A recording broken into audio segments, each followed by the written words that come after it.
Hi, this is Skip Bayless, and thank you for listening to the Undisputed podcast. I just posted a personal story on my Facebook page. If you want to know what I'm really all about, what makes me tick, what made me me, you should read what I wrote about my upbringing. You should read about how I succeeded in spite of a mean-spirited drunk of a father and a mother who was too interested in herself to ever be much interested in me. You should read about my athletic achievements and my chokes. You'll find my story on my Facebook page. And now, let's get the show started. Welcome to the Undisputed podcast. I'm your host, Jenny Taft. This podcast is the full show from today's episode of Undisputed from start to finish. We've got a busy slate, so skip Shannon, let's get to it. Welcome to Undisputed. We are live from Los Angeles. I'm Jenny Taft here with Skip Bayless, Shannon Sharpe. Good morning. Hi, Jenny. You too. Man, what's wrong with you? How are you? Hey, Jenny, how are you doing? Great. I've been wondering, whatever happened to that, what's that guy's name, LeBron guy? That Whatever guy. happened to him? I don't know. He He's just busy. dropped out of, he's busy? Yes. Busy. I just wondered, because the last time I saw something from him, he tweeted back in no time, True. dodged a bullet, and now I don't know what happened. See? Is he just taking time off or what? See, a lot of things get lost in translation. See, you took that as he's going to be back tomorrow. Well, But I he said- did. No, I don't. He's Iron Man. No, but I know. I Oh. talked to him. Did you? Yeah. And? He said he didn't tear it off the bone, so he'll be back in about 3 weeks. Really? 3 weeks? Yep. That's a long It's time about for, to be 3 for weeks. somebody who's immortal, right? It'll be 3 weeks, too. Just Oh. skip. Huh. Right on time. Year 16, starting to get a little old. He might not. How are you? He might not come when you want him, but he's right on time. Remind you of somebody else you know how to skip. Just right on time. Well, it Speaking is of right time. on time, the Dallas Cowboys have arrived. Whatever. They have Yes, arrived, they and have. it's time Here to we get go. to the show because we have a packed one today. Is Skip's guy Kyler Murray about to make a big mistake? No. We're going to talk about his future. And then since LeBron, you know, he's missing right now, Shannon. He can't wear his jersey. So did you go out last night and buy a Kyle Kuzma jersey? Or maybe have one ready? No? No.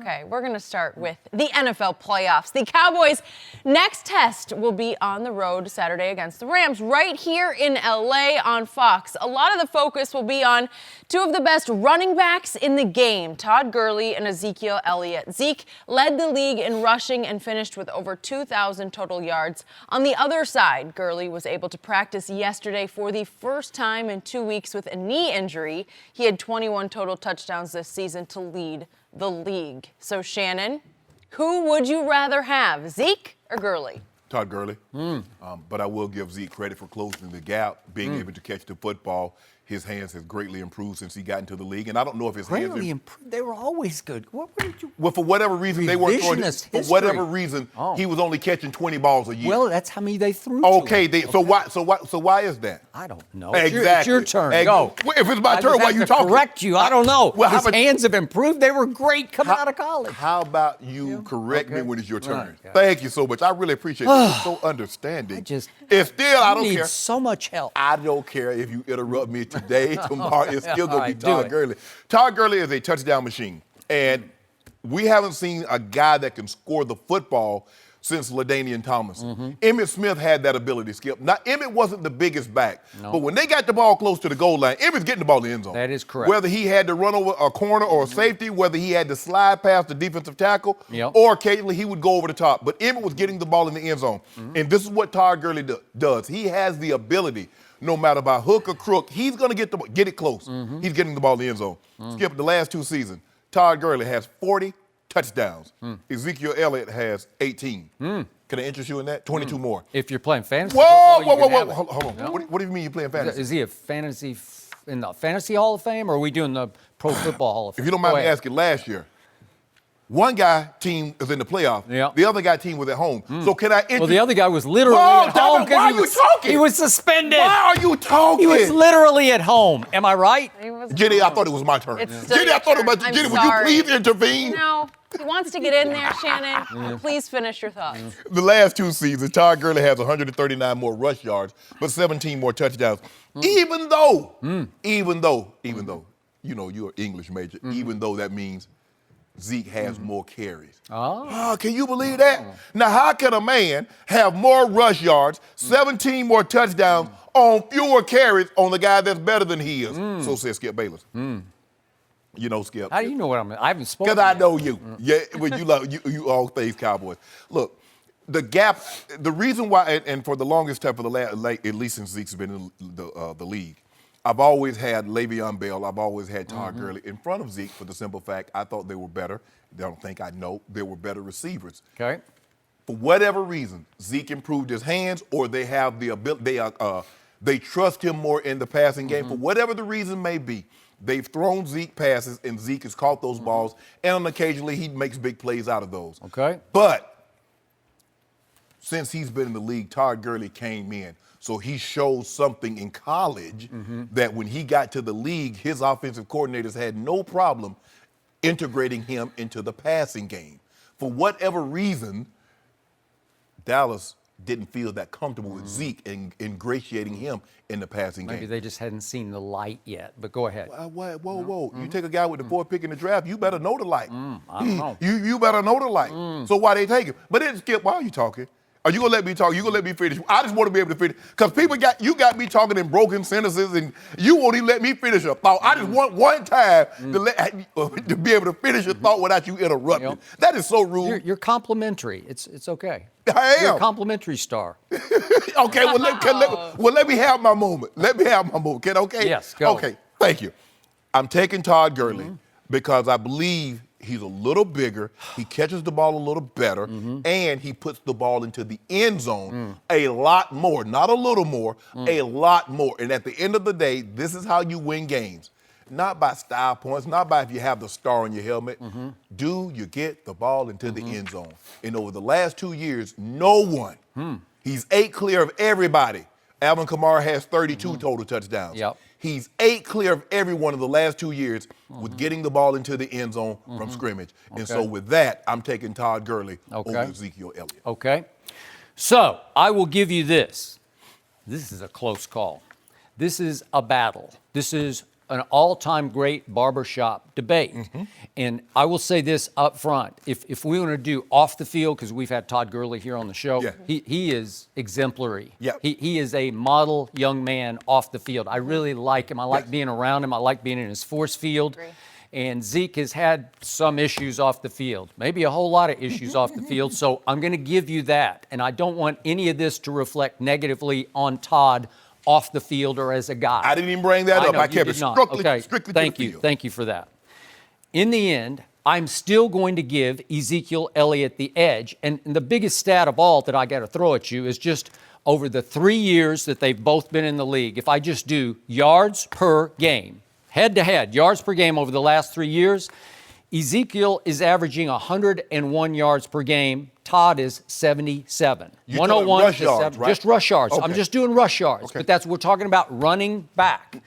And to me, so they're not allowed to catch the ball? Okay, I'm going to get to that in just a second.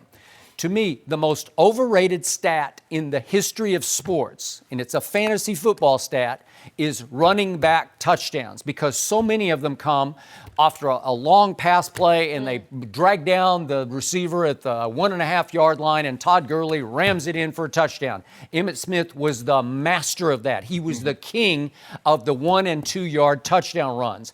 I never really saw him run over anybody, but he was just so hard to get a hand on, so slippery.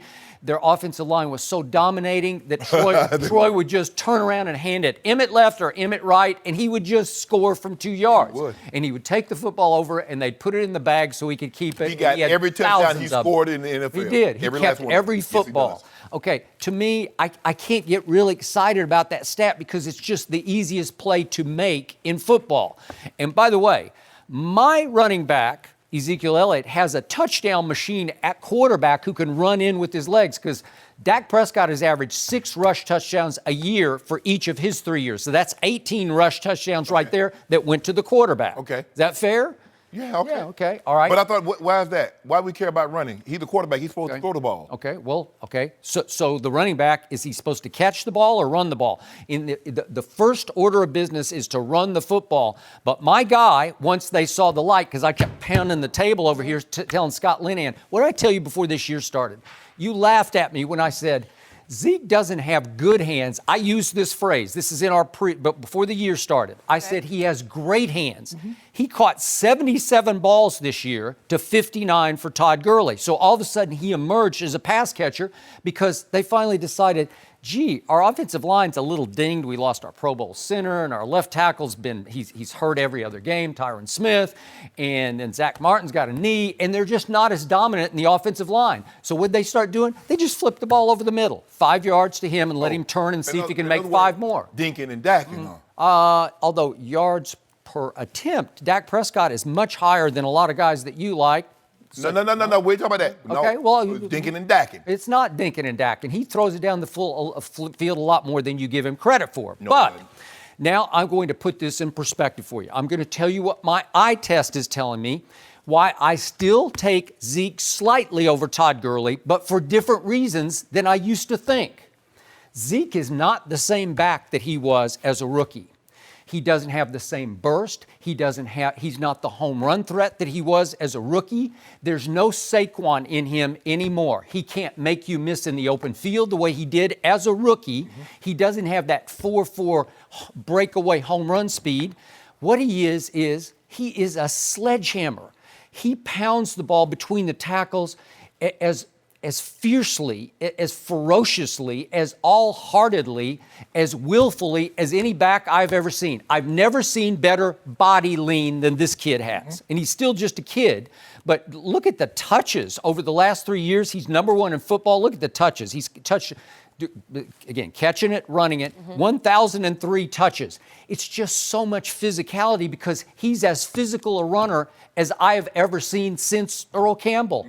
Seriously. Well, he's not, but that's not a good thing. I'm just saying, this isn't going to last that long. Well, yeah. But right now. I don't know, Adrian Peterson, I think you like him. His physicality too. Okay, but Zeke's even beyond Adrian in physicality because what he does best is turn a no-yard gain into a 2.5-yard gain. I will give you that. He does make people, they got him dead to right in the backfield, and somehow he finds a way to at least get back to the line of scrimmage. He fights, he scratches, he claws, he squirms, and even if he gets a step on you, even if he gets it into the secondary, he's usually more liable to bust your head than make you miss. Yes. Seriously, am I Yes. right? How many helmet-to-helmets have we seen from Zeke this year? He got called once for it, but it just seems like he's more likely just to run your you-know-what over. You know what, right? Skip, and that's funny. It's funny that you say that because you talk about a guy that can make someone miss in a confined space, but he can't make people miss in open field.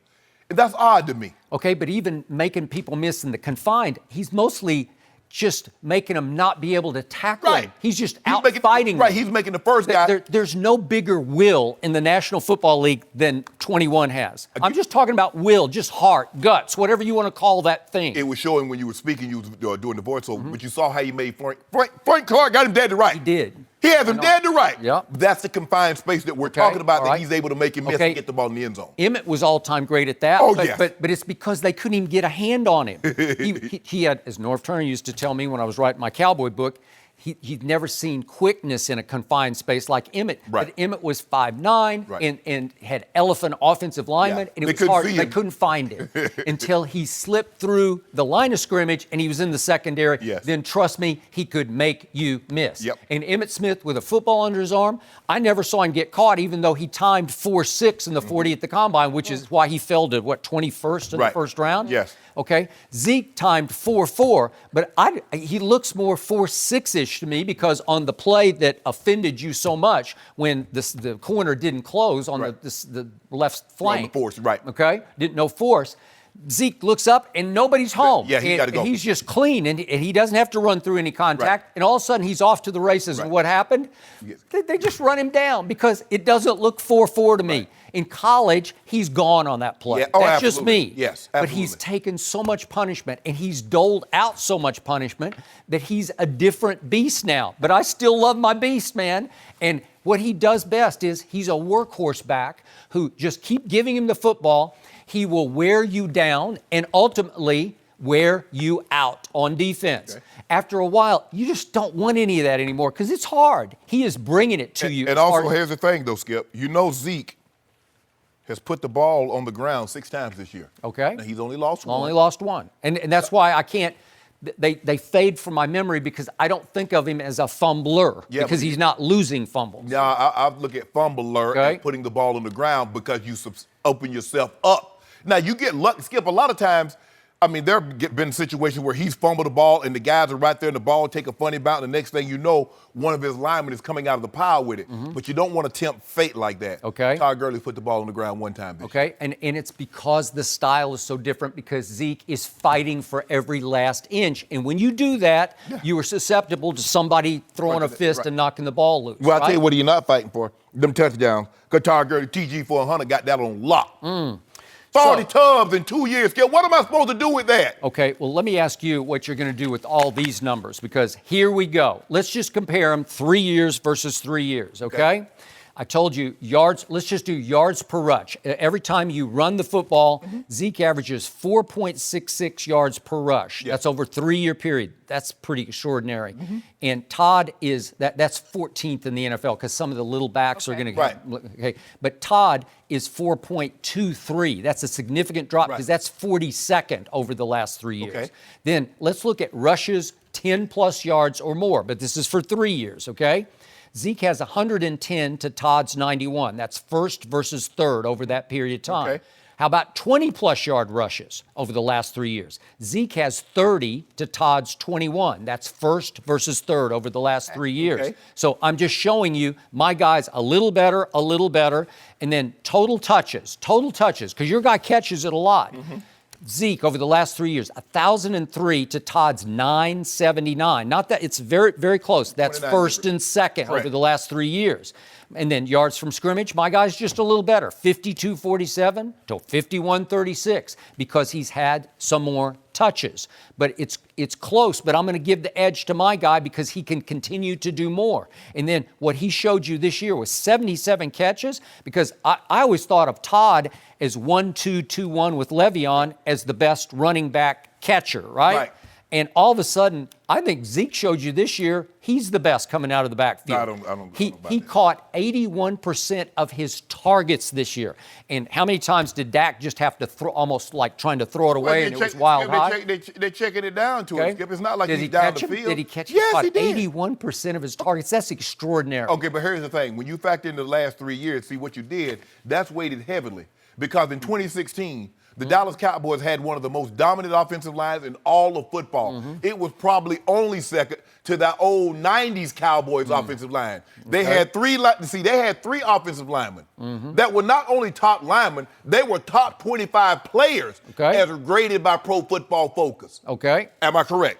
You are correct. But the last 2 years, the boy wonder has been running the offense that Todd Gurley benefits from. Am I right? Yes. Okay, so is that not advantage with Sean McVay for Todd Gurley? But yes. The advantage is finding ways to get Todd the ball, and so throwing him the football. Skip, there's no schematic scheme that, okay, what you do when it comes to running is about your offensive lineman putting a hand in the dirt and says, today we will move this man against his will. Yeah.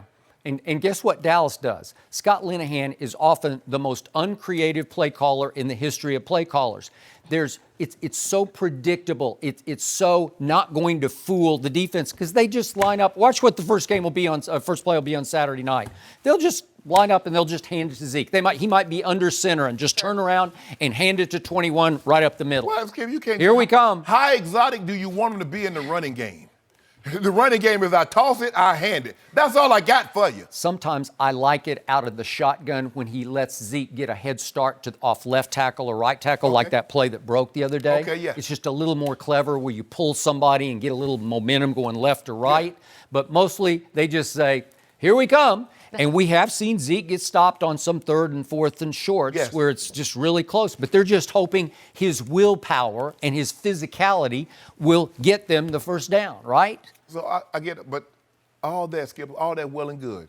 Zeke might be have a little high yards per average or maybe a few more rush yards, but at the end of the day, what am I doing all this running for? I'm trying to get the ball in the end zone. And if I can get the ball in the end zone, that greatly increases my team's chance of winning. Okay, I could make a case if you had put Zeke in the same circumstances that Todd Gurley got to try for the end zone, Zeke would have more rushing touchdowns. Hold on. It's not Todd Gurley's fault that your quarterback can't throw the ball down the field far enough and get the ball at the 1 yard, get out at the 1 yard line. That's not Todd Gurley's fault. Really? You know what? I'm going to have to bite my tongue on that one because we're going to do this topic in a little bit here on the show. But Dak Prescott is the most unfairly criticized quarterback in the history of pro football. Stop. In the history. Stop. All he does is great, and all you do is pick him apart. That's what our job is. I've never seen anything like that That's our before. job is to critique. Yeah. Oh, is it? Offer harsh critique, but fair. Is it to hate? No. I don't know. Be fair. Yeah. Todd Gurley. Follow him on Instagram at TG400. You know what I love? I love first downs. I love them almost as much as touchdowns. And so over the last 3 years, Ezekiel Elliott has carried the ball for 220 first downs to Todd Gurley's 186. That's money in the bank right there. And guess what? Money. You know what, Jenny? I don't know if you noticed this or not, but when you get the ball in the end zone, you don't get credit for a first down. You get credit for that too. Yeah. Look, he getting all them first downs. Guess what he's not getting? That means he's not getting the ball in the end zone. At the end of the day, you could have 100 first downs or you could have 50 points. Which one you want? I'll give you the fluky fantasy No, stat. no, It's fluky fantasy. That's no, all it is. no. Oh, you scored from the 1 yard line? Oh, you won your fantasy league. Way to go, Todd. Remember Way to go. I know a team, it's none of my business, but Yeah. I know a team, Jenny, that lost the Super Bowl because they were unafraid to run the ball into the end zone. So you gonna tell me that was that fluky fantasy? You told me Russell Wilson's a better quarterback than Dak Prescott. Why wouldn't you want the ball in his hands? Because I got Right? beast mode. Oh. I got beast mode. Just like if you got TG for 100, you turn around and you hand it to him. Really? Turn around and hand it to him. You know what? How many? Let me ask you a question, Skip. You covered the Cowboys. You were there in their heyday. How many 1 yard fades did Troy Aikman throw to Michael Irvin? 1 yard fade? Yeah. I don't know. Not None. many. Exactly. Because when you got Emmett, you turn around and you hand it to him. Okay. When you got TG for 100, you turn around and hand it to him. And Yep. if your guy, the guy that you say, hey, he's the best running back, why would you turn around and hand it to How him? many touchdowns did Troy Aikman run for in his career? I don't know. Probably some, but not that many. I don't know. Because I got a Troy number tried to- 4. Number 4 is... Troy tried to stay away from running. They What should. did 21 call for after the game to Aaron Andrews? He's a grown-ass man. That's number 4. Troy said, I don't need to run. Yeah. He said, I can run Right. that. When Troy threw the ball, it was like he was running out there handing it to Michael Irvin. It was the So, same thing. I here's- throw it for 20 or I can run hand it to him for 20. I'm back to my eye test. This is why I want 21 on my side. That's old You're lazy going stuff. to have to sit and watch 21 on Saturday night live on Fox at 8 Eastern time. Buddy. And you're going to see with your eyes, and then your head is going to keep telling you, that's the guy I want on my team. No, it's not. If I can use the analogy, and I don't like war analogies, but the guy I want to go to NFL war with is 21. The guy I want in my foxhole on Saturday night is 21 because You ain't got no he's chickens in there. Huh? You ain't got no chickens in there. Ain't nothing in that foxhole. My guy, you know, my behind is in the foxhole. my guy My pride is in the plays foxhole. for the Rams. Yeah. Number 30. Yeah. Go you for know a and buck I 30. know. When it's come to push to shove in the fourth quarter, you want 21 on I your want side. 30. Nope, you do not. You want 21. You know it, 30 gonna get and the I know clubs. it. Because What 21 you want? is a warrior. He is. Yeah. He ain't getting no tubs. I need them tubs. I got a warrior at quarterback and running back, and that's all I need. And when your guy Zeke gets at least 20 carries in a game, Yep. Cowboys are 7-1. what? Carries, that's the Pretty magic good. number. Whoa. We know he's gonna get that many hold on so time out. Saturday. If you Yeah. don't mind me asking, Skip, Yeah. so when Zeke gets, how many carries, Jenny? 20. 20 carries. That what? 7-1. So what's their record when Dak throws for 300? I don't know. I'll get back to you about that. That one I Really? like to hear. Yeah, That you one hear I like that, to hear. Dak? You That hear one I it? like to hear. Disrespect, bordering on hate, coming Revenge. across the table, and my team is fueled Aaron by Donald. your hate. They Aaron are. Donald, you hear know, that? you keep You hear talking. Skip? Keep talking, please. Aaron Donald, you hear we what Skip need saying? this. We need this. How many yards Dak gonna Yeah. throw for? Aaron Donald, you hear that? Yeah. And Dominic Kazoo, you hear him? He gonna throw for what? 400. What was the Rams' rushing defense this year? Help me Akeem. out. What was it? What was it? Why would you need to run the ball if you got Dak? Huh? Why would I ever want to run the ball if I got that guy at quarterback? Because he's going to run the ball too. You got to do both to be successful. Akeem, you hear that? You know that. Wow. Speaking of Really? another On Amari guy Cooper? Is that what we doing?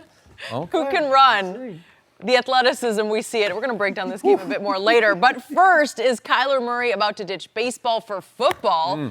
This story has new developments. We'll tell you next. Yep.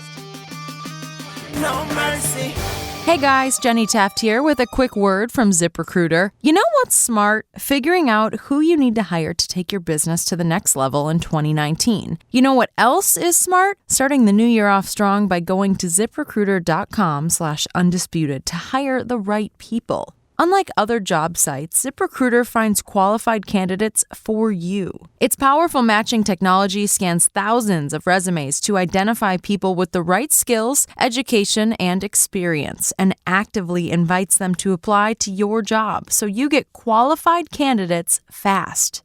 That's why ZipRecruiter is rated #1 by employers in the U.S. This rating comes from hiring sites on Trustpilot with over 1,000 reviews. And right now, Undisputed listeners can try ZipRecruiter for free at this exclusive web address, ZipRecruiter.com/undisputed. If you love this show, show your support to it and ZipRecruiter by going to ZipRecruiter.com/UNDISPUTED. That's ZipRecruiter.com/undisputed. ZipRecruiter, the smartest way to hire. Now, back to the show. No mercy. Well, it seemed like Kyler Murray was a lock to play baseball over football, but not so fast. The San Francisco Chronicle reports the Oakland A's expect Murray to declare on Sunday for the upcoming NFL draft. A source told the paper that the Heisman Trophy winner is leaning toward playing football. He was the 9th overall pick by the A's in last year's baseball draft and was given a $4.6 million signing bonus, but the money, he'd have to return it if he chooses the NFL. So, Shannon, would football be the right move for him? I believe it would because that's where his heart seems to lie. I'll return some of it because I spent a lot of it. But, Skip, it seems to be in his heart that football is what he wants to do. Because Scott Boras, who is his agent, kept saying that he's going to be in spring training. He signed the contract. He still says that. I think last night, yes, right? He said it yesterday or last night. But when Kyler Murray has an opportunity to co-sign everything Scott Boras is saying, he says it's nice to have options, yada, yada, yada. But he never says, yep, that's where I'm going to be. I'm going to be in spring training. I signed the contract. I gave them my word. This is what I'm going to do. So it seems like he's torn. Skip, it's hard for a kid that's jumped on the scene, won a Heisman Trophy, then all of a sudden has to ride a bus for a year and a half, 2 years. As opposed to going to be a quarterback in the NFL. I don't care how many home runs you hit. You're never going to receive the praise like you do at playing quarterback, especially if you're a good one. Now, if you be Blake Bortles, they're going to boo the crap out you. But if you Tom Brady, Aaron Rodgers, Drew Brees, Skip, they're going to love you. They're going to applaud you. It's just hard for me to see that he's not going to do it. And plus, the fact is, let's just say for the sake of argument, he's not the first pick in the draft, Skip, but he's somewhere. Even if he goes in the top 20, the 20th pick got $9 million guaranteed. That's more than the 4.6 that he got. Now, baseball might offer the longer security, but you're going to be 8 years in before you're able to get to, before you pass arbitration and can get to the big bucks. And Kyler Murray says, I want to do this right now. And I think the way we've seen these young college coaches coming into the NFL, the way they're starting to play NFL football is basketball on grass. They're spread. Everything is thrown around. This kid believes he can play. It's in his heart that I believe he loves football more than he loves baseball. And the mistake that the A's made is that, you can play because that's what happens, Skip. You open yourself up. You could have said no and shot it down, but you didn't. And he won the Heisman. And so now he wants to see what he can do in the NFL, and that's what I believe he'll do. So, Jenny Taft, I believe we've done this topic over the last month 2 or 3 times. And I believe Shannon Sharpe, each time we did the topic, said, baseball, you're crazy if you don't play baseball, right? Yep. And I kept saying, no, he loves football. Yep. Football is just more fun to play than baseball, which is just relentlessly long over the summer, right? It is more fun to play. 162 games. It's just so much. And can you make long-term much more money? Yeah. Again, if you became a top-tier quarterback, maybe not a whole lot more, but you make a lot more. Probably a lot more.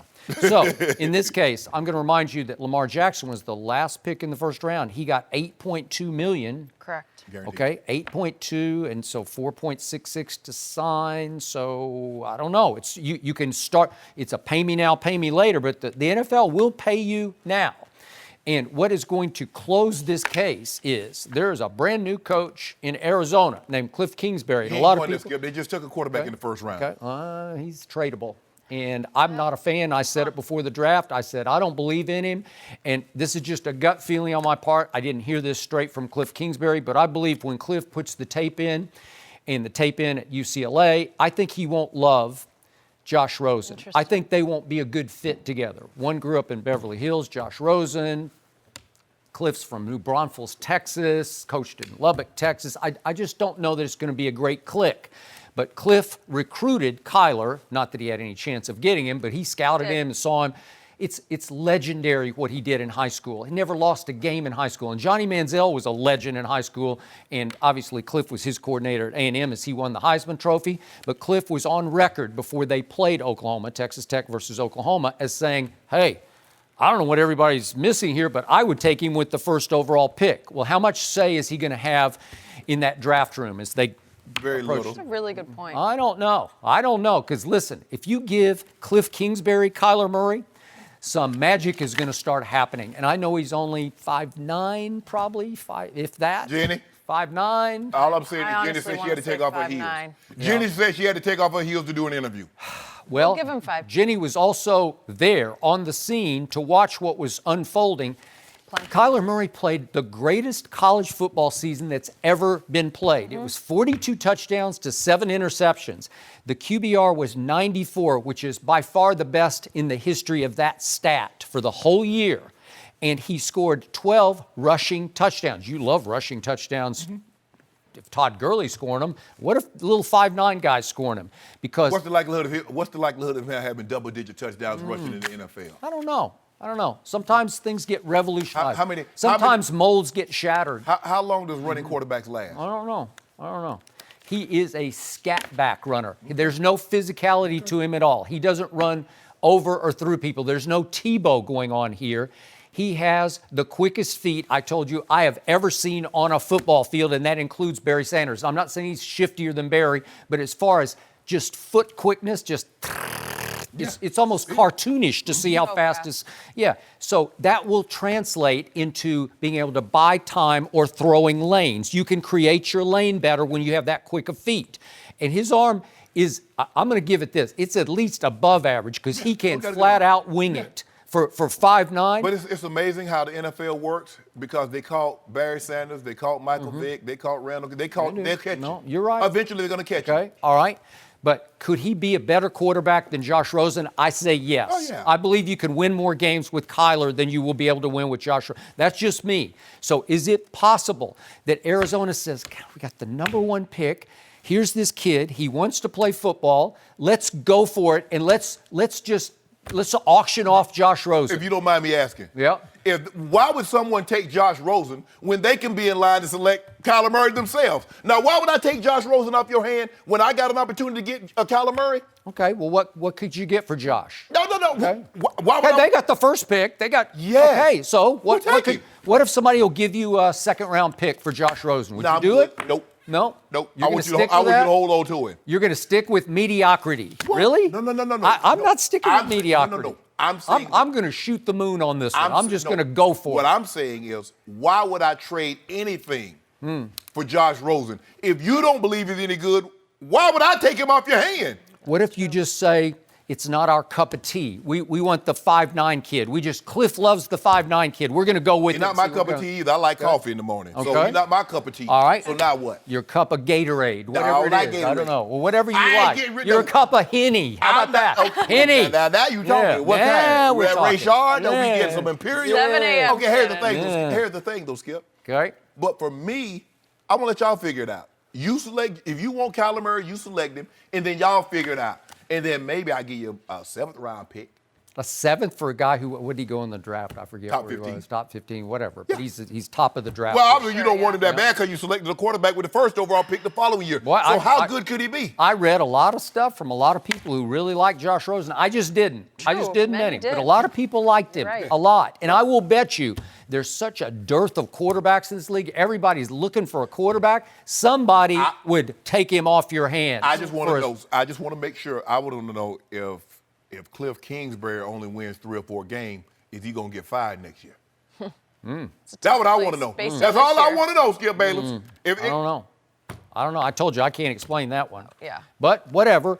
Cliff, what he does best is what Kyler Murray does best. I'm surprised. You know what I'm surprised, Jenny? I'm surprised Skip Bayless ain't bring up this is the first time Nick Saban has given up a guy that threw for 300 yards and rushed for 100. Wait, I didn't need to because you just did it for me. Thank you very much. But it's easy to I throw. didn't even get to that. It's easy to throw for 300 when you fall behind by 28, isn't it, Jenny? So he had a response that he had that Steve had typed up for him, right? Maybe it was Steve's response. No. So you had to bring it up so that you could respond to it. But I didn't even bring it up.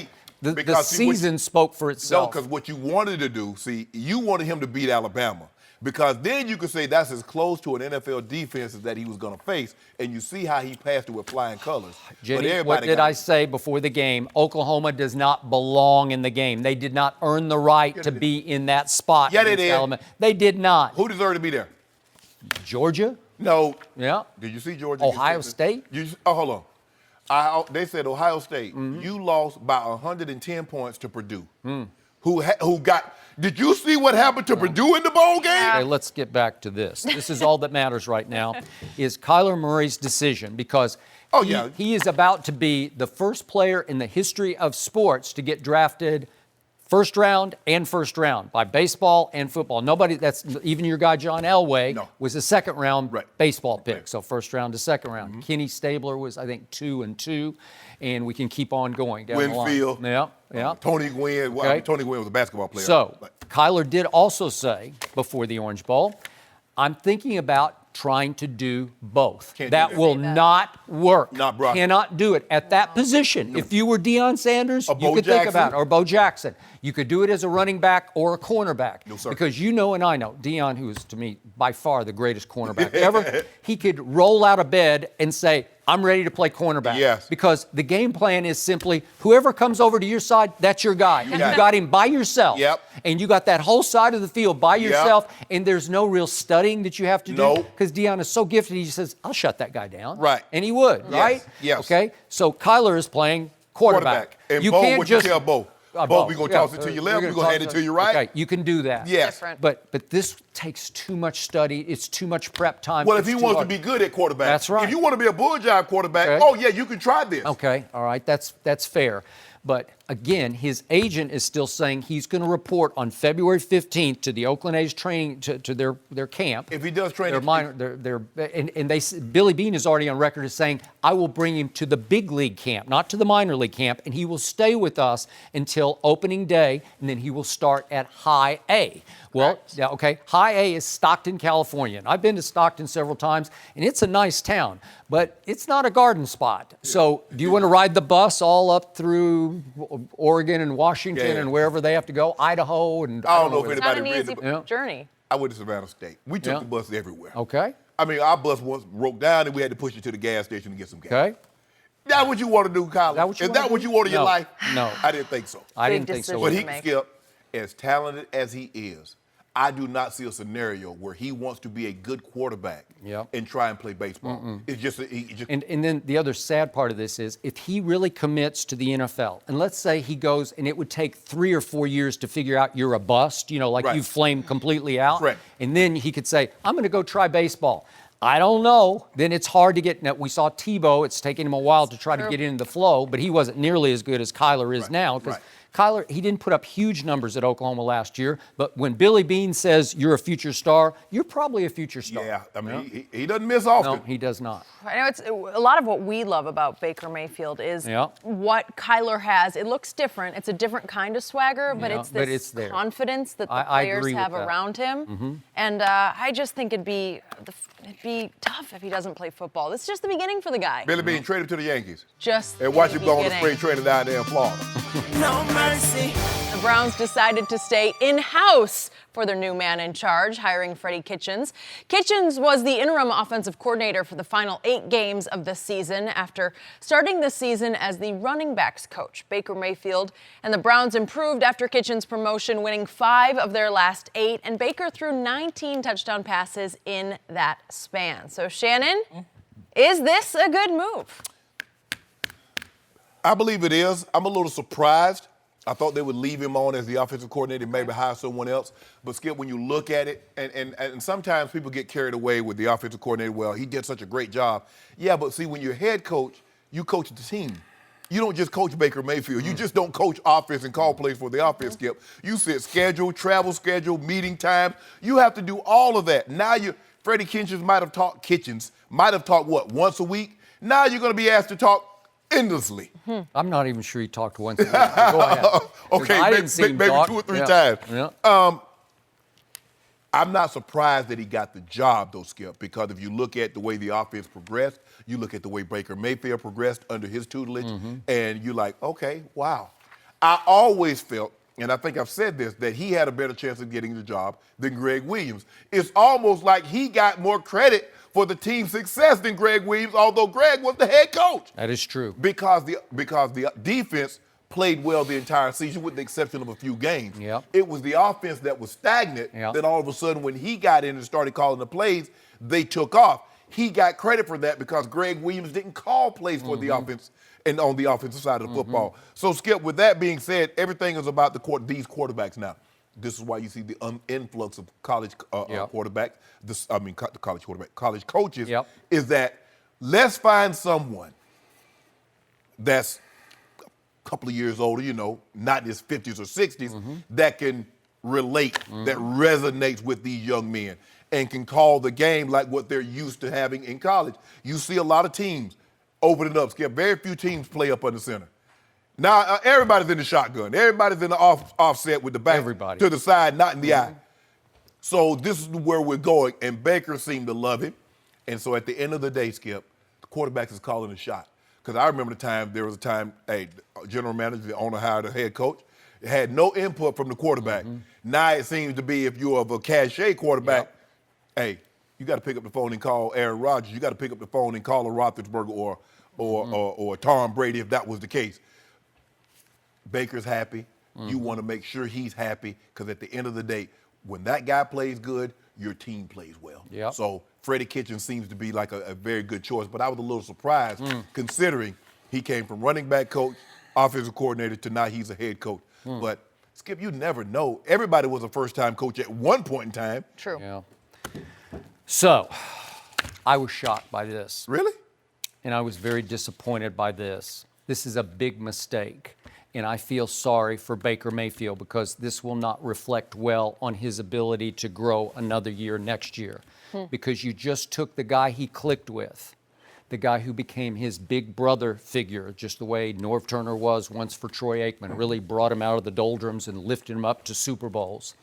And you took that guy, Freddie Kitchens, who's never been a head coach in his life, he's 44 years of age, and you took him and you said, you be the CEO now. You run the whole show. And you just detailed that, well, that's a lot of responsibility that you don't have right now.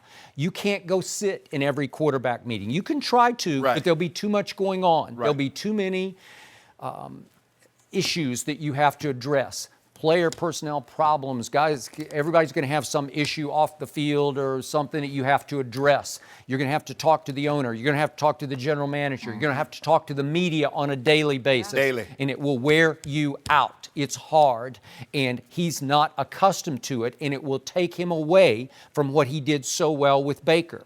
And I am a Greg Williams fan, and I always have been. Greg. And I know he was right in the middle of Bounty Gate, but they beat Brett Favre and they beat the hell out of him, but they went on and they won that Super Bowl. And everywhere Greg has been, the defense has played with edge because we saw him. We got to see him on Hard Knocks. He has profane, motivational charisma. He just oozes charisma because it's real. It's genuine. It's not an act. When he gets after the defense, when he fires up and calls out his defense, to me it comes across as 1,000% authentic. He likes and that. they respond to it. Pro football players will be, their physicality will be maximized under Greg Williams. Well, what was not to like about how they played down the stretch over those 8 games that he was the head coach and Freddie was the coordinator? Well, once he was not going to be named the head coach, Skip, I think you had to get him out of there because of his personality is so dominant. I got that. that. So dominant. I think it's a threat to the owner, to the GM, And speaking of Billy Beane, one of his proteges, Paul DePodesta, is still in that front office. And every time I read something about behind the scenes, they say his is a powerful voice in the front office still. So you have to be able to handle all those guys, and they have to be comfortable with your personality. And Greg rubs everyone the wrong way. Right. So it's threatening. It's like he's not approachable. They can't, Jimmy Haslam can't sidle up to Greg Williams and say, I was thinking about maybe, do you think blitz a little more this Sunday or whatever? He's not going to respond well to that. And Freddie's just happy to be here. It's like, the heavens just opened up, and I just became the head coach of the Cleveland Browns. And in order for you to work for Greg, you got to be a strong head coach. You got to be a Sean Payton. Yeah. He was the D coordinator I under Jeff agree. Fisher. You got to be really. Freddie Kitchens in his first year as a head coach, Skip, is not going to be able to handle Greg. I got that, but if you'd kept it the way it was with Greg as he's the head coach and the defensive coordinator. Oh, so you wanted Greg to be the head coach? Yeah, I wanted to keep it. Okay. It worked, man. Every game down the stretch, the 8 games together, I just liked what I saw from the defense and the offense. Obviously, Baker lit up under Freddie Kitchens. Right. He likes it. Well, I fear for Baker that he's just not going to get enough Freddie next year, that he'll have to fall back to whoever the quarterback coach is going to be. And we still don't know who the coordinator is going to be, but that's a big issue because I'll bet you the defense won't be quite as good next year as it was this year. It scared people. Like when they played Baltimore or Pittsburgh, they're like, well, we got to bring it today because these guys are going to show up on defense. Well, I can assure you that Freddie Kitchens, he assured Jimmy Haslam and John Dorsey that he would continue to call plays. Okay. Somebody might have that title. Okay. Just the title. Well, they're the OC. All right. They're not going to call the play. Okay, I got that.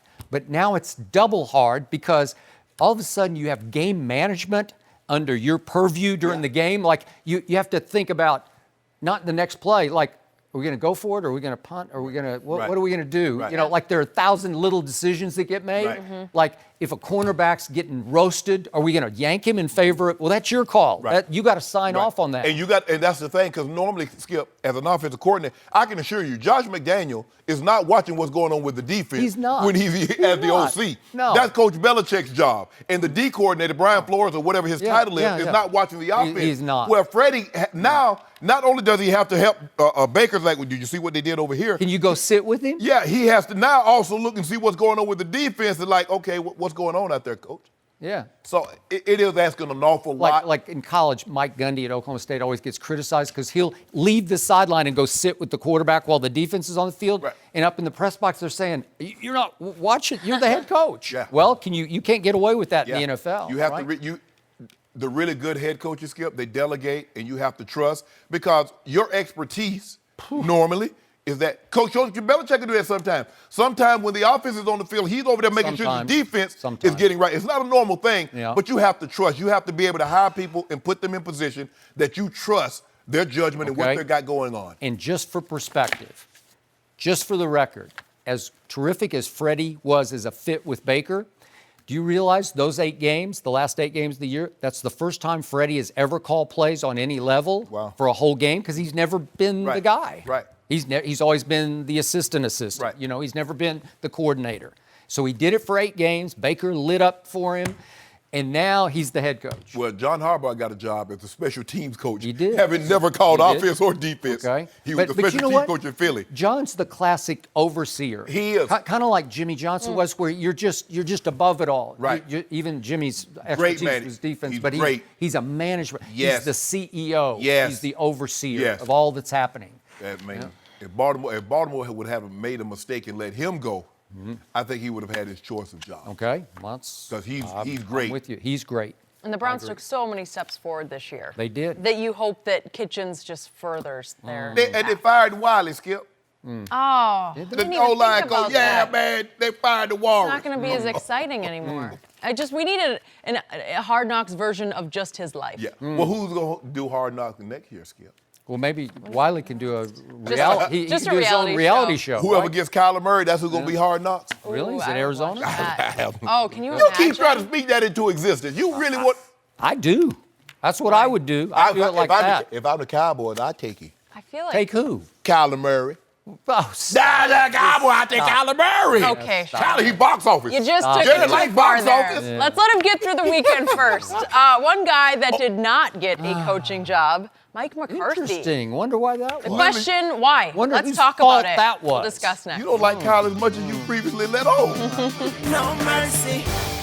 Well, it appeared that Mike McCarthy was going to be a hot name in the coaching carousel after he was fired by the Packers, but that was not the case. McCarthy said he'll sit out this season and be, quote, locked and loaded for 2020. He interviewed with the Jets, but they chose to go with Adam Gase. McCarthy coached Aaron Rodgers for 13 seasons, and they won a Super Bowl together, but Rodgers called out his play calling earlier this season, and there seemed to be major tension between the two. So, Shannon, why didn't McCarthy get a job? I love his Skip. You know, he said he gonna sit this year out. You know, the NFL sought you out. Skip, he was not in that high demand because I think one of the things is that team looked at him and said, you have a transcendent quarterback. You have a generational talent, not just arm talent. You have a generational quarterback. Why you don't have one Super Bowl appearance? Aaron Rodgers is that good. So we expect you to do more with him. And he didn't. You look at his record when Aaron Rodgers became a full-time starter, he's 6-11-1. Coach Belichick without Tom Brady as his starter is 13-6. I believe, let me ask you this, Skip. If Mike Tomlin had lost his job, do you think he'd have had to wait to 2020 to get another one? No, absolutely not. So this tells me that people do not view Mike McCarthy like you do. And that's what. How do I view him? Because you thought it was all my guy's fault, transcendent, Aaron Rodgers. But no, it lacked coaching. Really? So, yeah. That was, So he didn't coach him up enough? He's the greatest thrower of the football ever. Right. He's, what do we? And you know what? He's in his, 13th season? And you right? Know, so, but he didn't get coached up enough? Yeah. You're absolutely right. He's the greatest thrower ever. He's a transcendent talent. Yeah. And general managers and the owners are asking, why you only win the one Super Bowl, Mike McCarthy? You got that? Really? Yeah. Did Mike run the draft and pick the players? Whoa, Did he sign the free agents? Did he pick the players? Skip. Did he pick the players? They're asking why wasn't it? Because that offense was Aaron Rodgers being great. It wasn't, like you tell me, it wasn't designed, it wasn't schemed. It was Aaron Rodgers having to be great on a routine basis or else it looked terrible. Really? Yeah. Interesting. Although Mike McCarthy for years, maybe 6 or 8 straight years, trust me, he was regarded as the best play caller in pro football. One of them. Well, he was up there, man. He was 1-2-2-1, but Sean Payton got a lot of rep on that. But, hey, this guy was seen as the guru of the Green Bay offense. So, you know what happened to Mike McCarthy? What happened? There are too many Shannon Sharpes out there in other front offices because they're all seeing the same things you're not seeing. Because Mike McCarthy was a victim of Aaron Rodgers' decline. Aaron Rodgers was a victim. No. Aaron Rodgers has declined badly over the last 2 years, given his standards, given the fact you have set his bar the highest you can set it. You say he's the greatest thrower of the football ever, transcendent figure at quarterback, and I look at these last 2 years, and by those standards, they've been terrible. Seriously terrible. Truly, by any standards, they've been not very good. Hold on. So I said Aaron Rodgers' bar way up here. It's like this right here.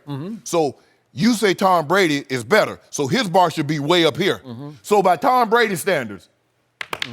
If Tom Brady had put up the numbers that Aaron Rodgers has put up the last 2 years, especially just this last year, Skip, stop. You would have called for his retirement. Hold on. Retirement. Time out. You would have said he is washed up, over the hill, got to get him out of there. Get him back to his couch. Jenny, did you know Aaron Rodgers threw for more yards than Tom Brady? Did you know that? You guys have told And he me. was 25-2 versus 29-11. So he had to let us Is it my turn? I thought it was my turn. I thought you handed the ball to me. No, I took it back. It was my ball. I took it back. Run Give it back. and run with Give it. it back to this guy. So, Aaron Rodgers did have 25 touchdowns to only 2 interceptions. Say it again. He did a great job of not throwing it to the other team. All right. But his 25 touchdowns ranked only 13th in the NFL. That's not very good. And they contributed to a record of 6-9-1. That is terrible by Green Bay Packers standards, right? Yes. So let's look at what else happened, because Aaron Rodgers was remarkably, shockingly deficient in so many other passing categories. In passing yards per game, he ranked 14th in the NFL. Is that the transcendent thrower of the football we come to know and kind of love? Not to me. How about yards per attempt? You want to talk about Dak and dunk? Aaron Rodgers this past year ranked 20th in yards per attempt. 20-plus yard completions. Aaron ranked 17th in the NFL. Is that the I know who's worse than transcendent that. throw? I know a guy who's worse than that. We're not talking. We're talking about Aaron Rodgers. Aaron bleeping Rodgers, who is the greatest thrower of the football ever. 20th in yards per attempt. Watch him next year. 17th. Watch him next year. Next year. Yeah. Completion percentage this year for Aaron Rodgers, ranked 28th in the NFL. There are only 32 teams, but 28th. And under pressure, says Pro Football Focus, when you're in the pocket under any kind of heat, he ranked 29th in completion percentage. That's abysmally bad for Aaron Rodgers. Red zone touchdown passes, where you cash it in. Aaron Rodgers ranked 16th in National Football League. That's why they went 6-9-1. And I've harped on this all year because it's just shockingly awful.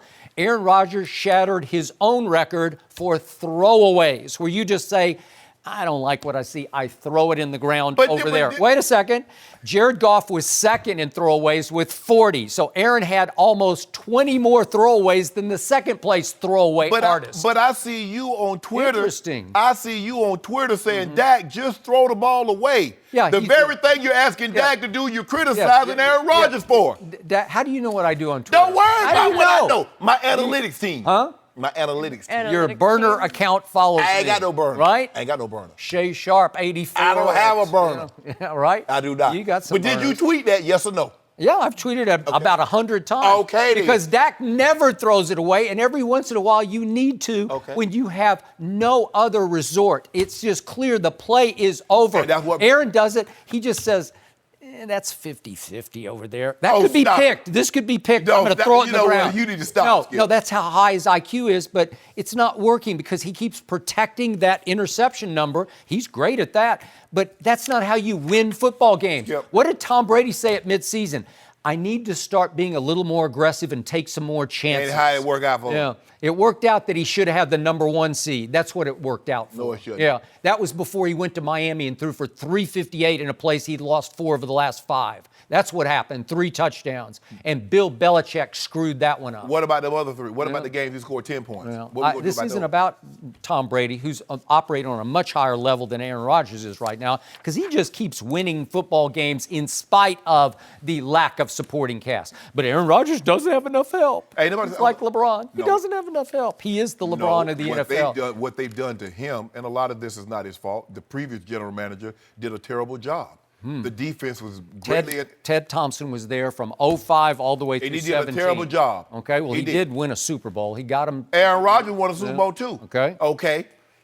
All right. And so they want to know why, with Aaron Rodgers, have you not been back? Yep. So I feel sorry for Mike McCarthy because he got damaged by Aaron Rodgers' decline to the point that other front offices... He kept his job for so long because of Aaron. They're saying, and plus, Mike has little to no charisma, so he's not going to come in and knock you out of your chair with an interview. He just knows how to coach football. That's what he knows how to do. He knows how to call plays.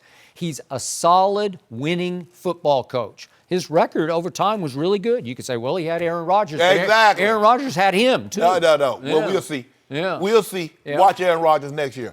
I see about 4,800, about a 40-tub season. Really? Don't you see that? No, I don't. Okay, we'll put some due. Okay, I'll put due on 40 touchdowns right now. I'll take 2 cases. 35. No, you just said 40. What am I supposed to do? He agreed. Here's the thing. Skip. I got 2 cases on 40. You said it. I took it. I took it. Because you know what's going to happen? No. They're gonna be good, and then they're going to be ahead, and they're going to take him out. So Oh, well, now you're talking yourself out of your own bet. 35. I said I'd take 35. 40. You said 40. 35. You went to the big 4-0. Why are you going down? 35. I want 35. Come on, what is this? It's the new Shay Sharpe. Think The about new this, Shay Skip. Sharpe proposes a bet, and then if I take it, he says, uh-oh, too careful. I must be in Think trouble. about this, Skip. Uh-oh, you're in Over trouble. the last couple of years, there's not been a 40-yard touchdown passer. Mahomes. Well, I didn't say it. So that's why I'm going 35. Okay. 35. You said 40. I'll take 40 right now 35. for 2 cases. Nope, I do 35 right now. 35 for a case. LeBron, 80% free throws. Done. 35. Thank you. 35. Yeah. 35 bringing tubs. up that one? I tell you what, 40. I like this 40. is going to do. He'll do 35 tubs and fewer than 6 picks. Nope. 35 tubs and 40. fewer than 6. I said 2 cases on 40. Going once, twice, 3 times, you lost again. No. You had your chance. You know what? They might trade for AB. So if they get AB, Oh, well, that would be. then we got it. Yeah. Then we got it. Yeah. He has 2 seasons with 40 touchdowns. Okay, with Just 3. He's in his prime. Come on, he's only like 29, right?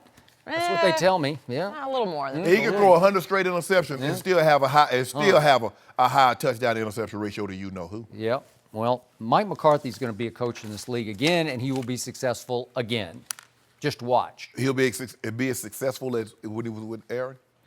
I don't think Rodgers can point the finger next year, though, Yeah. because he definitely he don't signed point off on finger. his new guy. Huh? He don't point fingers A little anymore. bit this season. Poor Matt LaFleur. I feel sorry for him. What you It's gonna feel be his sorry for? fault. He He's a gets- classic He scapegoat. gets an opportunity to coach Yeah. the GOAT, a transcendent No, figure. he doesn't get an opportunity to coach the GOAT. He is now the assistant head coach to Aaron Rodgers. You know what's- he stop is. that. Well, he is. Stop. Well, seriously, I'm not even joking. Do you know how many coaches go their entire career, coach 10, 15, 20 years, and never coach Aaron Rodgers? Well, who wants to coach those numbers this year? You better coach a guy, want to coach a guy that's 4.5 touchdown to interceptions.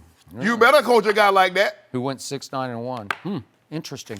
Well, good luck. You know, I'm glad you. So you have to win every year. See, like I told you, you know what's happened? Tom Brady has made it unfair for a lot of people because everybody thinks that's normal. That's not normal. Thank you. he's going to, I was going to say Thank he's going you. to like that. Yeah, That's not normal. Thank you. Yeah. That is correct. He has shattered the mold at 41. No. He is The Patriots have shattered the mold. Coach Belichick is doing an unbelievable job. Yeah. The only man, the day he retires, going straight to Canton.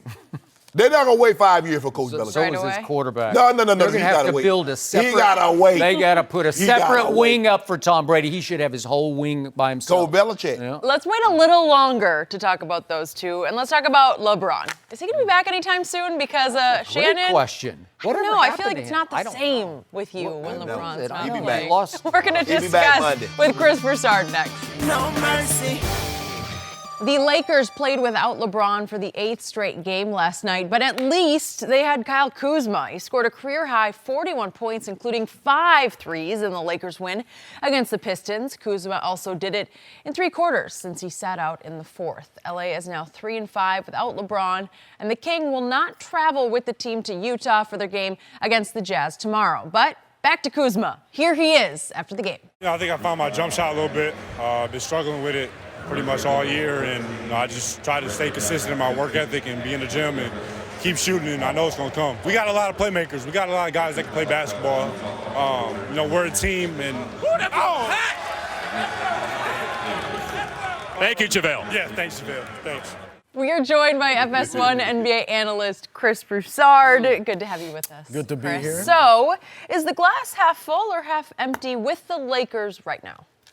And we're saying without LeBron, obviously. Yes, right I'm now. half full on it. Look, it's hard to adjust to playing without LeBron James. We saw Cleveland, a team that had gone to 4 straight finals, a team that had perennial all-stars in Kyrie Irving and Kevin Love, go 4-23 without LeBron because he becomes a crutch. He does so much. You're used to him doing so much that he becomes your crutch. But the fact that this young team, without not only LeBron, but also Rajon Rondo, has gone 3-5, that's nothing to shout about, but they've won their last 2. I like what I see from this team. And it tells me, one, that they have high basketball IQ because they've adjusted pretty quickly to playing without LeBron. Yep. 2, that they have the utmost confidence, especially Kuzma. And I love that his confidence, the bounce back from a 4 of 20 shooting game, 13 points, to have your career high in 3 quarters, and he was going against Blake Griffin, a guy that he probably certainly watched growing up and, thinking, wow, that's one of the best power forwards in the world. So that, and then the third thing it tells me, look, Luke Walton is a good coach. I'm not saying he's Red Auerbach or anything, but he's a good coach. I don't think his job status should be in jeopardy. Now we'll see how it goes in the playoffs and everything, but I think Luke is a good coach. I think he's running good stuff without LeBron. And when LeBron's there, he adjusts. So I feel like it's half full. I think their biggest problem without LeBron is here. with Lonzo and Ingram staying aggressive. And that's a mental thing. I think Lonzo's 41% free throw shooting is a mental thing too. But those two, every night they need to be aggressive. You know Kuzma will. Even last night, Ingram was aggressive early. They were kind of playing through him. He only had, 10 points or whatever. But I like the fact that he was aggressive and Kuzma was getting it done. Kuzma, the great thing about him is even though he put up 24 shots, he doesn't dominate the basketball. And he's a perfect second guy for LeBron. No, he doesn't dominate the basketball because you pass it to him, he shoot it. But that's all right. He ain't holding on to it. Well, that's all right, though, because he's a good scorer. He is a legit scorer. I think he's a perfect, I'm not saying he's a great second star, but he's a perfect number 2 for LeBron because he can catch and shoot. He doesn't need to dominate the ball. And I think he'll improve from three-point land, too. So, look, I'm fine if they stay in the 8th spot without LeBron. And, because it's so bunched up. You know what he left You're going to get. Spot. No, I understand that. I'm not even saying they're a playoff team without him. But I'm saying if they can hold on to 8th without him, when he comes back, you're going to get an uptick. We know that. Okay. So he can get them back. I think he still could get them back up to 4th if they're in 8th. Well, he better, because did you see what New Orleans did last night with Mirotic back? They scored 140. I know it was on Cleveland. I was going to say. It's hard to score 140 hold on on. anybody. Mirotic makes them go. And Peyton, I'm telling you, people are sleeping on Peyton. They're going to make a run up the ladder. Yeah, Utah is starting to make a run, and her T-Wolves are going to make a run up the ladder. Looking Just better. watch. Just No, watch. the West is so you, deep. You better Right. keep looking LeBron over with your one shoulder. reason. Yep. He came one reason to the West, to mess with the West. All right, we'll see about that. Now, I want He's Chris messing with everybody's mind because I don't know what's He going ain't messing on. with nobody's mind. No, Just yours. A groin pull? Don't worry He's gonna about be it. out No, for but that 3 keeps you out. That's does? typical. Not Yeah. for Steph Iron Curry Man. was He's out Iron there. Man. Well- He tweeted the next day, dodged a bullet back in no time. He didn't tear it out the What? bone. That's what he meant. Oh, okay. Thank 3 you. weeks, yeah. That's 3 that's, weeks? That's standard. But you see how Chris. Standard. This is not standard we're talking about. He's never been hurt But in his he's in his career. 16th year. This is the new reality. That true, Shannon? 16th year. Yeah, he's 16. New reality. Can you tell? Human. I couldn't tell. If Human. somebody didn't tell you within 16 years, would you know? Are we Chris, talking about mortality? It's my turn. Yeah. It's my turn. Thank you. I want Chris Broussard to stop because when you mentioned that the Pelicans scored 140, he said it was Cleveland. If you don't mind me asking, Chris, who did the Lakers beat last night? Detroit, which is not Cleveland. Okay. Oh, Is there a Blake Griffin on Detroit on Cleveland? Whoa. You make it seem. And Andre Drummond? Which one is that? I want to know who's going to make the playoff, the Cavs or the Pistons? Oh, neither. Okay, The Pistons got a shot. They do. They got a shot. Yeah, a I'm full not shot. saying they world beaters. I'm just saying they looked all Chris, right. hold on. And Chris, A W is a W in the NBA. and Chris Broussard was, I love, even though he was 420. On Sunday, Chris, who did they beat? The Mavericks. Are the Mavericks making the playoffs? No, but the Mavericks are a pretty good up-and-coming And team. once again, Luka Doncic last night, Right. he is the truth. That dude is definitely 30. He scored 30. Okay. So let me ask you a question. Are the Knicks going to make the playoffs? So what are you saying? They're garbage? Are you saying they're garbage without LeBron? I just asked you a question. Is that what you're He's saying? trying to make the MVP case. And I'm with you on that. But you gonna say they garbage without What- LeBron? Is Come that on, what you're saying? Shannon, get to your point. What am I do about the Knicks? What is your point? My point is, you know this. Let's not get carried away with what you saw last night. Because the same team that beat the Pistons, the same team that beat the Mavericks, the same team that lost to the Knicks after they lost 8 games, the same team that lost to Sacramento. The same team that held on to beat Golden State. Hold on. Huh? What you mean? Huh? Hold on. Yeah. What did they do? Held on. Who was in that game for them to hold on? But 2.5 quarters. Hold on. But after that, they held on. You got to give them some credit for that. Before LeBron got there, how many times had they beaten Golden State and Golden State before LeBron got there? Skip going and take They it away. played Hold on. They played them tight every time last night. They did. Hold They on. played them right That's to the not wire. Chris Broussard just told me. Chris Broussard just told me a dub is a dub. I don't know nothing about no tight. Tight is what some of the guys' suits in the NBA be wearing. That's tight. All I know about them dubs. Skip, take it away. Jason Witten's suit is tight. That is really. You're really tight. Maybe I mean, too tight. Tight as Maybe Shannon too Sharpe. No, tight. Yours a little. He can't. I mean, Jason, I can put my hands in my. Well, I can't put my hand in my pocket. My pocket's sold. But anyway. So, This Anyways. supporting cast is better than LeBron had last year. Yes, in Cleveland. I It just agree. is, and you didn't agree with you- that. Nope. Are you coming did at around? first. I You did coming at first, around? yeah. But you come Yeah, I around. do. Kuzma is. Thank He had no Kuzma last year. That Okay. is correct. So Kevin the Love glass- wasn't even Kuzma The last glass year. is definitely, it's not half full, it's 3/4 Stop full. it, Skip. See, you It go is. No, overboard. I'm not going overboard. What Kyle Kuzma did last night was extraordinary because Kyle Kuzma is in a horrendous shooting slump from three-point land. And last night, I'm watching the game, he missed his first 4 threes. What would most human beings do if they missed their first 4? In the first quarter, he missed 4 threes in a row. What would most people do? They'd go right in the tank and say, I'm not even going to try it anymore till I can go Well, practice. that's the old right? NBA. True. Skip. That was the Okay. old NBA. Okay. Kyle Kuzma has no conscience. He has no memory. He has the greenest light in the NBA. I believe Next to Harden. Well, or Russ, one of those two. But, Yeah. but the point is, he doesn't have any idea what just happened. He's going to shoot it again. Yes. If it comes to him, he's going to shoot it again. So we get all the way to the third quarter, and he makes 7 of 10 shots in the third quarter, including 4 of 5 threes. Yes. Because Yeah. his shot looked off to me when he missed the first 4. It's like he's looking at his hand like it looked wrong, like he's like sort of pulling the string back, right. And all of a sudden, he found the magic flow. He did. And it starts to fall. And he made so many 4 threes in the third quarter. He didn't play a minute of the fourth quarter and scored 41 points. That's hard to do. There are not many who can do that in this league. Right, Not right. many humans can do that. No. That is second star quality that you saw Oh, on no display, question. right? No question. Okay, so the other shocking stat last night on this team was, if I had told you that only 2 Lakers would score in the fourth quarter, albeit against Detroit, but it's still an NBA game. Only 2 Lakers would score points in the fourth quarter, but they would win the fourth quarter 24-23. Who would be your likely candidates? Kuzma, B.I., Josh Hart, KCP, right?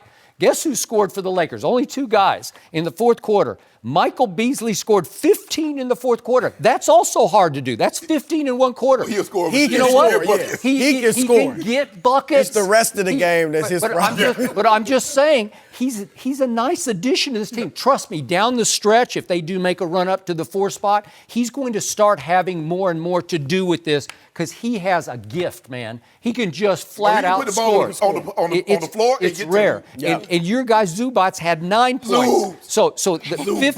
So those are the only 2 guys who scored because no starter played in the fourth, and it's 24-23 Lakers over Pistons in the fourth. Well, that shows you the depth and the firepower you got on your bench. This team, Magic and Pelinka, they put together a pretty nice roster here. Look, and the thing I like their 3-headed monster at center with McGee, Zubac, and Tyson. They all give you different looks. Yeah. Obviously, Chandler's a veteran. I like that Kuzma, when he was off initially, he started driving to the basket, Yes, which is something he doesn't do a ton Right. of. So he went to the hole, and obviously he got hot from And three. Kyle Kuzma had a grand total last night of 0 assists. 0 assists. Okay, well, that's who he is, okay? Hey. And Lonzo, he sort of got back to doing Lonzo stuff. He had 11 assists, and he had that one signature play where he went down and blocked the shot Yeah, from that was behind. great. Got the basketball, drove it up, and he dimed it between 2 Pistons on the bounce. Boom. I think we're going to see it right here. Blocked it from behind. Takes off. This That is was a great vintage. play. This is vintage. Now, that's a sweet pass. Yep. Yes. You know what? That's LeBron-esque. Yep. LeBron would throw And that the pass. touch pass, too. It's just- The touch pass but for the dunk to No, McGee. it was beautiful. No, you're right. The thing with him is that, yes, the problem that what he struggles with is running an offense in the half-court set. I agree. We see when he I get agree. up and down, he can make passes as good as anybody. Well, it's when he they're in the doesn't even try. He just dribbles it up and says, "I'll just Right. give it Yeah. to you over And on see, the that's wing." what He doesn't exactly. try to initiate anything. That's what he's Exactly. going to have to get better at, Skip. Yeah. And Skip, what are we going to do about these free throws? Well, you can't play. I told you can't play in the What league can you do? if you That's do that. mental. That's And all I there will is say to it. this. To your point about Luke Walton, there are 2 people who would really disagree with your assessment of Luke, and that would be Lonzo Ball and his father. They would not agree with that because I don't think they love Luke. I just don't. Well, I want Lonzo to work on the jump shot, too. Right. When are you going to see Lonzo dribble the ball and pull up over somebody? I've seen it happen a few times. I ain't never seen him little pull up over bit. I've somebody. seen him I do it a step few back. times, but, I see him step back, but I'm talking about dribble the ball and then pull right up over the top of somebody. His 3-point stroke looks pretty good now. He Pretty good. might be a Ricky Rubio. I mean, he could shoot it better. It may shoot it better than him eventually, but I don't know if he's ever going to be a star. Well, He might just hey, be a good if star. Ricky you're- Rubio's okay. If you're 6'7" and you can average 10 assists and 10 rebounds a game, He ain't averaging 10, though. Yeah. He will, No. but he will. No. Not as long as he's next to LeBron. He's a baby right now. Skip, I just told you, Skip, that's okay. It's okay. I just said I didn't see transcendent. Right. Well, trade him elsewhere. See what happens. See what That might happen. I know. If Kawhi doesn't come this summer, and that would be the best scenario. Kawhi come, you keep Kuzma and all these guys. But if he don't come, Lonzo will be in that package that gets shipped to New Orleans. Well, if that guy comes, then you'll have another guy who takes off 3 weeks and 3 weeks. Does he? You hate? I'm not hating. Kawhi. Chris, you're going to come back later in the show, correct? Yes. All right, Yes. we'll Yes. see you in a bit. But first, will the Eagles stick with Nick Foles or let him That's walk? a good question. We'll discuss next. No mercy. The Eagles face the Saints Sunday, but a lot of attention is on the future of Nick Foles. The reigning Super Bowl MVP has won 4 straight playoff games, but he can become a free agent at the end of the season unless the Eagles give him $20 million. Bleacher Report says it will be a free-for-all for Foles in the offseason, and an anonymous exec said to expect a, quote, Reggie White-like pursuit. White was a highly coveted free agent when he signed with the Packers back in 1993. So, Shannon, what should the Eagles do? The Eagles should, and what I believe they will do, is let him go. But Nick Foles is not Reggie White. Skip, you covered Reggie White. I was in the league when Reggie White played. And Well, your brother was. He was played with Reggie. Yeah. Reggie got there in 92. Yeah. Reggie was the preeminent defensive player in all of football. Before going to Green Bay, he had gone to 7 straight first team. He was 7 times first team All-Pro. He was Defensive Player of the Year. He also was Defensive Player of the Year at the age of 38. Okay. Let that sink in. Skip, look, Nick Foles has had an unbelievable run in the playoffs, but there's a reason why they rushed Carson Wentz back in September. Nick Foles did not look good. And if I'm a team, and I know some team is going to sign Nick Foles, Skip, but I would be leery. I would be very, very cautious of a quarterback that's been in the league this amount of time and has only had success in one place. Because he did go other places, and he did not enjoy the level of success that he's enjoyed for, especially because even when we say success, Skip, he had a great year. You mentioned that year he was 27-2 under Chip Kelly. But we bypassed that because of what he did in the NFC Championship game, the Super Bowl, and then what he did against Chicago. So basically, it's like 3 or 4 playoff wins that shape how we perceive Nick Foles. But I would be very, very cautious. A guy that's only had success in one place, only had success for one guy calling plays for him, I would be leery of that. Now, free agency is really not about being good. Free agency is about being free. Because a lot of times the best players aren't free because their teams have sewn them up. So, do I believe Nick Foles? There's not a whole lot of other options out there. You're going to have Blake Bortles. You'll probably have Brock Osweiler, Teddy Bridgewater. You're going to have Josh Rosen. Stop it. You're going to have some guys out there that you're like, But people are trying to pretend like he's Pat Mahomes. Nick Foles this year, 9 TDs, 6 interceptions. Can I interest you in that, Jenny? Nah, probably not. So I want you to stop trying to trump. I know what you're trying to do, Skip. You're trying to trumpet this because you're a Carson Wentz hater. You are a zealot hater. I'm a non-believer. No, you don't. Non-believer. You are. That's what you want to call it? Okay, that's a new term? Yep. Okay, you are the biggest non-believer in walk it to him. That's a nice way to put it. But I'm here to tell you, he ain't going nowhere. Because they moved heaven and earth to get him, and they're going to move heaven and earth to keep him. And that earth is going to be Nick Foles routed up out of there. Really? Yeah. Interesting. So, I'm here to tell you once again, off these quotes that we heard anonymously yesterday, your Eagles are in big trouble. This is classic stuck between rock and hard place. This is classic damned if you do or do not. Because either way they go, they're going to be in some trouble. And this is the classic time in professional sports when you need to step away from something and let go of what you initially thought about a player and say, what are my eyes telling me? What is the truth of what's happening here? Because the truth is, if you stand away and look at not just 2 or 3 playoff games, if you look at Nick Foles' 5 playoff games, they're extraordinary. It's showing you again and again he can play the position for the Philadelphia Eagles better than Carson Wentz can play the position. Well, Joe Flacco's going to the Hall of Fame if we're just looking at Okay, playoffs. but Joe Flacco had great defense behind him, like great defense. That they had a legacy and a history led by Terrell Suggs of playing high-level playoff defense, and he rode the coattails of that defense. He made some big throws, I give you that. But this is extraordinary what he's doing under difficult circumstances at the highest levels. Because I'm going to remind you again, back in 2013, off 27 touchdowns to 2 interceptions, he played Drew Brees straight up and almost outplayed him because he had a game-winning drive. With 4 minutes left, he hit Zach Ertz with what looked like was going to be the winning touchdown pass in that playoff game.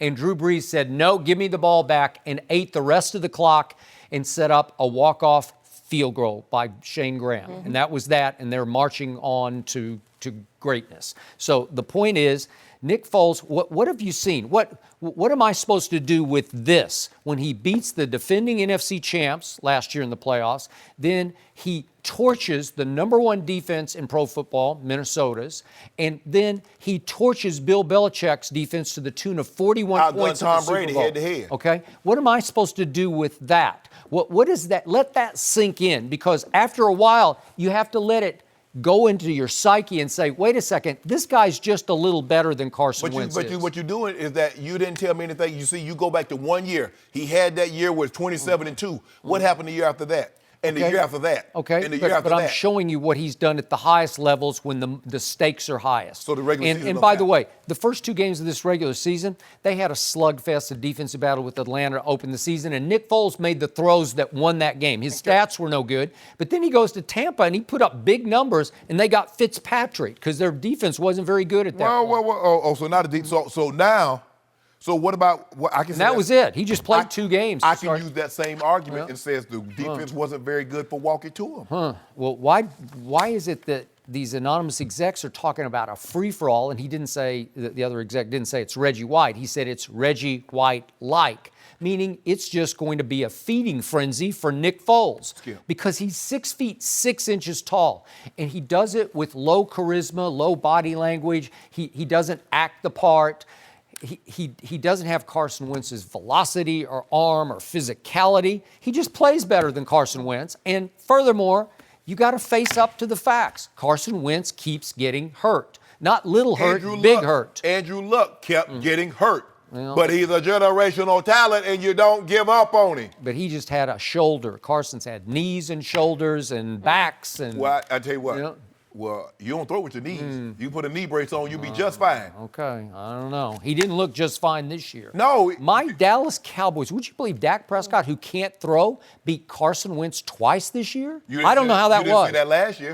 When walking to him, bust his head on Sunday night. Yeah, when Dak went into that battle with 2 arms tied behind his back. Oh, why would you do that? Well, why would you even say that? There's no Zeke, there's no Ty Smith, there's no Sean Lee. If there's no guy. Dez Bryant, who was a shell of himself. But you don't let other quarterbacks make that excuse. Well, he deserved those excuses. Why? We don't do excuses here, Skip. Well, I mean, Philly was about to go on a Super Bowl roll. Oh, they right? were about to, huh? Yeah. They were already on it. Okay, well, they were. Smack dab in the middle. So how many playoff snaps has Carson Wentz taken None. so far? None. Yeah. So you're going to bet on that? You're going to bet the ranch on that? Yep. Really? You're going to I'm let betting Nick the ranch Foles to get go? him. Okay, you're going to let Nick Foles go to the highest bidder. Remember, they could franchise him. They could keep him extra option. They're already $13 million. They're the worst cap position So of if any you NFL team. franchise him, it's going to cost you like close to $30 million to do that. Really? And then what? To be back up. Is somebody going to trade for a franchise-tagged $30 million quarterback and give you draft picks on top of that? No. It's So we're gonna let not likely. Nick, we appreciate everything you've done. You are great. You're an upstanding young Yeah. man. You'll always So be is loved Carson his Wentz. best. Yeah. But walking to him as our guy. Yeah. Boy, you better hope. You better be rooting like mad for New Orleans. See, sometimes, Skip, you have to have your eyes up under control. Yeah. That's why when you get in a relationship, they're gonna be pretty. The women coming left and right. But I got you, baby. I chose you, and that's what they tell him walking to him. We chose you. We gave up heaven and earth. I relocated to come with you, boo. So Foles I ain't is going the pretty nowhere. lady? Okay. That's what they say. That's what they say walking to him. Relocated. They relocated him. Gave up everything. First round of here, first round of there, second. Now they booed up with Carson. So stop it. Let's hope they don't have a wandering eye, though. Hey, she pretty, but they come and go. Yeah, but if she gets the win, how pretty is she? I don't care. When the stakes are highest, who do you like at quarterback for the Eagles? I'll take Nick Foles every time. Every time. He just makes the What if throws. you know what? He makes the reads. Jenny, if he that good, what Jerry Jones should do is trade for him. If he that good in big time moments, who you trust more, Dak Prescott or Nick Foles? He just went to Chicago and beat the number one defense. I'll take Nick Foles. He's really good. What over Dak? Well, I can't argue against what he just did. Dak, you hear that? Dak hasn't had the opportunity. No. Wait, Dak may have the opportunity. Dak has had the opportunity. No, he hasn't. Yes, he has. Oh, he had it against Green Bay. Oh, well, he put up 300 yards passing and 3 touchdowns. He put down that dub. Yeah, okay. He took that dub. Well, Nick Foles didn't take any. He's not taking any L's. No. He's not taking any L's. And walking to a Nick Foles has played the highest level of quarterback. Wait a second. Last year he played the 2 greatest back-to-back playoff games we've ever seen. Skip, I'm not arguing that. What do you do with that? You just discard it? Go on. Go somewhere else. We compensated him for it. Really? Gave him $12 million to be a backup this year. Wow. Well, it's interesting you guys are already talking about Dak because that is our next topic. Thank you. Will Dak Prescott be a wait Super for Bowl this. winning quarterback one day? D'Angelo Hall, he's going to help us answer that question. Debate the hate. No mercy. Dak Prescott and the Cowboys will be on the road against the Rams in just 2 days. Dak is coming off his first career playoff win after beating the Seahawks, and in that game, he had a touchdown run, a touchdown pass, and ran for a key first down late in the game. Cowboys legend Troy Aikman gave Dak high praise this week, saying it's his first postseason win of many. We're joined by FS1 NFL analyst D'Angelo Hall. Good morning. Good morning. So, D'Angelo, when you look at Dak, maybe we're going to predict the future a little bit, but can you see him winning a Super Bowl? I can. I can. And Skip calls me a Dallas hater. I'm not a Dallas hater. You got it in your blood. You can't help it. I can, though, because if Dak continues, like I said, to learn this quarterback position and grow into it and uses what God blessed him with, which is his legs as well. You know, you see a guy like Cam Newton, who's probably not the most accurate passer, but because he can make those plays with his feet. I think you had a point where Dak scored 18 rushing touchdowns so far since he's been in the league. 60 year for 3 years. Yep. Yeah, and so that's added value to the position that a lot of guys don't bring to the table. You see Russell Wilson do it. Like I said, Cam was able to play in a Super Bowl. Obviously, that Denver defense was a little bit too much for him. But I mean, I can totally see Dak in this roster. This Dallas Cowboy roster is a really good team. You know, they have weapons. They're missing probably the one piece that I think they need to go out and get in this draft. Should be a tight end. A tight end that can be a safety valve, a guy that that's not a project. You know, Gathers, who they went and got, he was a project. I didn't think he was quite ready to step into the role of Jason Witten. I don't know. He was out there on Saturday night. He was so in the game. I don't know. To me, this is a really good team. 80 was in the game. Really good young defense. You know, and I think Dak can ultimately lead this Dallas Cowboy team to a Super Bowl. But I don't see that happening this year. And I don't see it happening probably in the next year or two. Down the road, I can see Dak absolutely with a Super Bowl. So maybe someday when he's in a rocking chair, luck into it. He's a liability. I can see it too. Let me get my telescope. Because I gotta look way down the year. No, about 3 years. I'm looking down the road about 6, 7 years from now. 5, 7 years. Yeah. You know what, Skip? I know you say I'm a hater. Well, you are, but it's okay. Okay, a little bit sometimes. It could happen. Could. Yeah, and pigs could fly someday. No, but let me tell you what. It could happen, but he won't be the reason why it happened. Discount, devalue, It'll be Zeke. And this defense, as long as he doesn't get in the way. If it's 7 years from now, I don't think Zeke's going to last that long. No. But the thing is, can he carry? I think what Troy is saying, winning a Super Bowl, there have been a lot of quarterbacks that won Super Bowls, but were they the reason why they won? He's played 50 games when you count 3 years, 16 regular season, 2 playoffs. He has 6 300-yard passing games. Now, I wonder how many 100-yard rush games Zeke has. Now, Jenny said when he gets, 20 carries, they're like 7-1. 8, Wait, when Dak throws for 300-plus in regular season games, they're 5-0.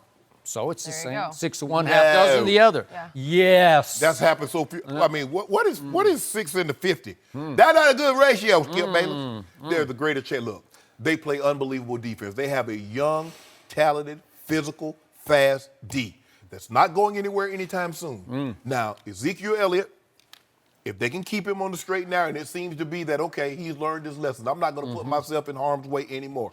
I don't think Jerry Jones and Stephen Jones' rest any easier, but it looks to be he's on the straight and narrow.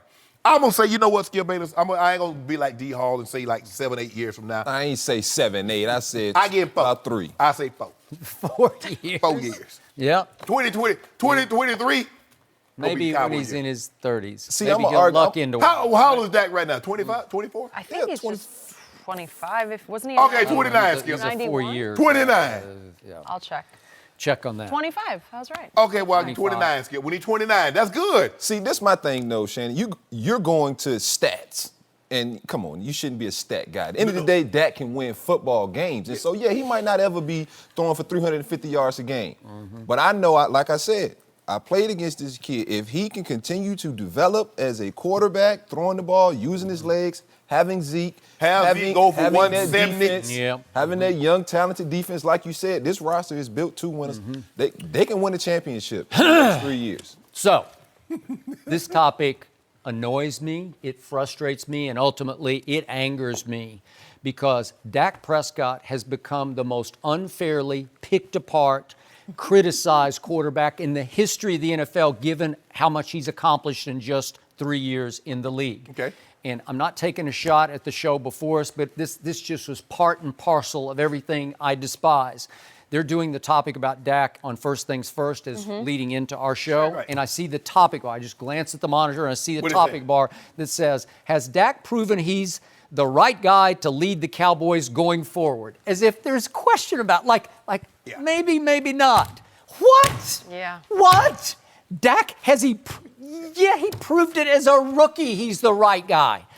Let me just start with this. So for the first 3 years Dak has been in the league, no quarterback in the history of this league has had a higher completion percentage than Dak has over his first 3 years. 61.1%. Nobody, name all of them, all the greatest quarterbacks ever. In their first 3 years, they didn't complete as high a percentage of passes as Dak did. No quarterback over the last 3 years in the current NFL has had more game-winning drives in the fourth quarter and overtime over the last 3 years than Dak Prescott has had. Yet he can't throw, he's inaccurate, he's a liability, he has a low ceiling.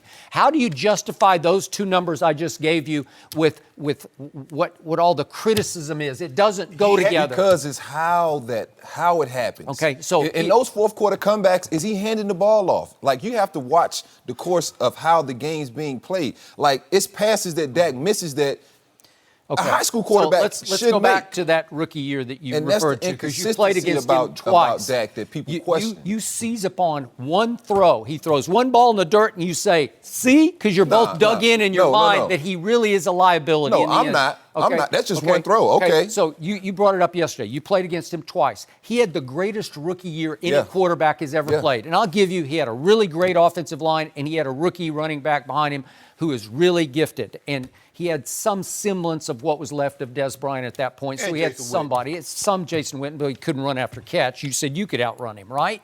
Okay. Well, just for the record. So I jumped in yesterday. As soon as you brought that up, I said, he beat you twice. And I couldn't remember exactly how he beat you, so I looked it up. So at your place, it's game number 2 of the year. Yeah, game 2. They just lost to the Giants at home. So Dak's playing his second NFL football game. He's thrown into the fire in place of Tony Romo as the starter for America's team against the arch rival Redskins at your place. And Kirk Cousins did what he did so often. He threw it to Barry Church in the end zone. You could have had 30-20 if that's a touchdown pass. But nope, you gave the ball back to the rookie 4th-round pick from Mississippi State. And he takes it 1st and 10 at his 20. And on first down, he hands it on a little sweep to Zeke. And maybe you came up with rifle force. Somebody threw him for a 4-yard loss. So all of a sudden, it's 2nd and 14. This is a rookie quarterback. And what does he do? He goes 21 yards to Des Bryant, first down.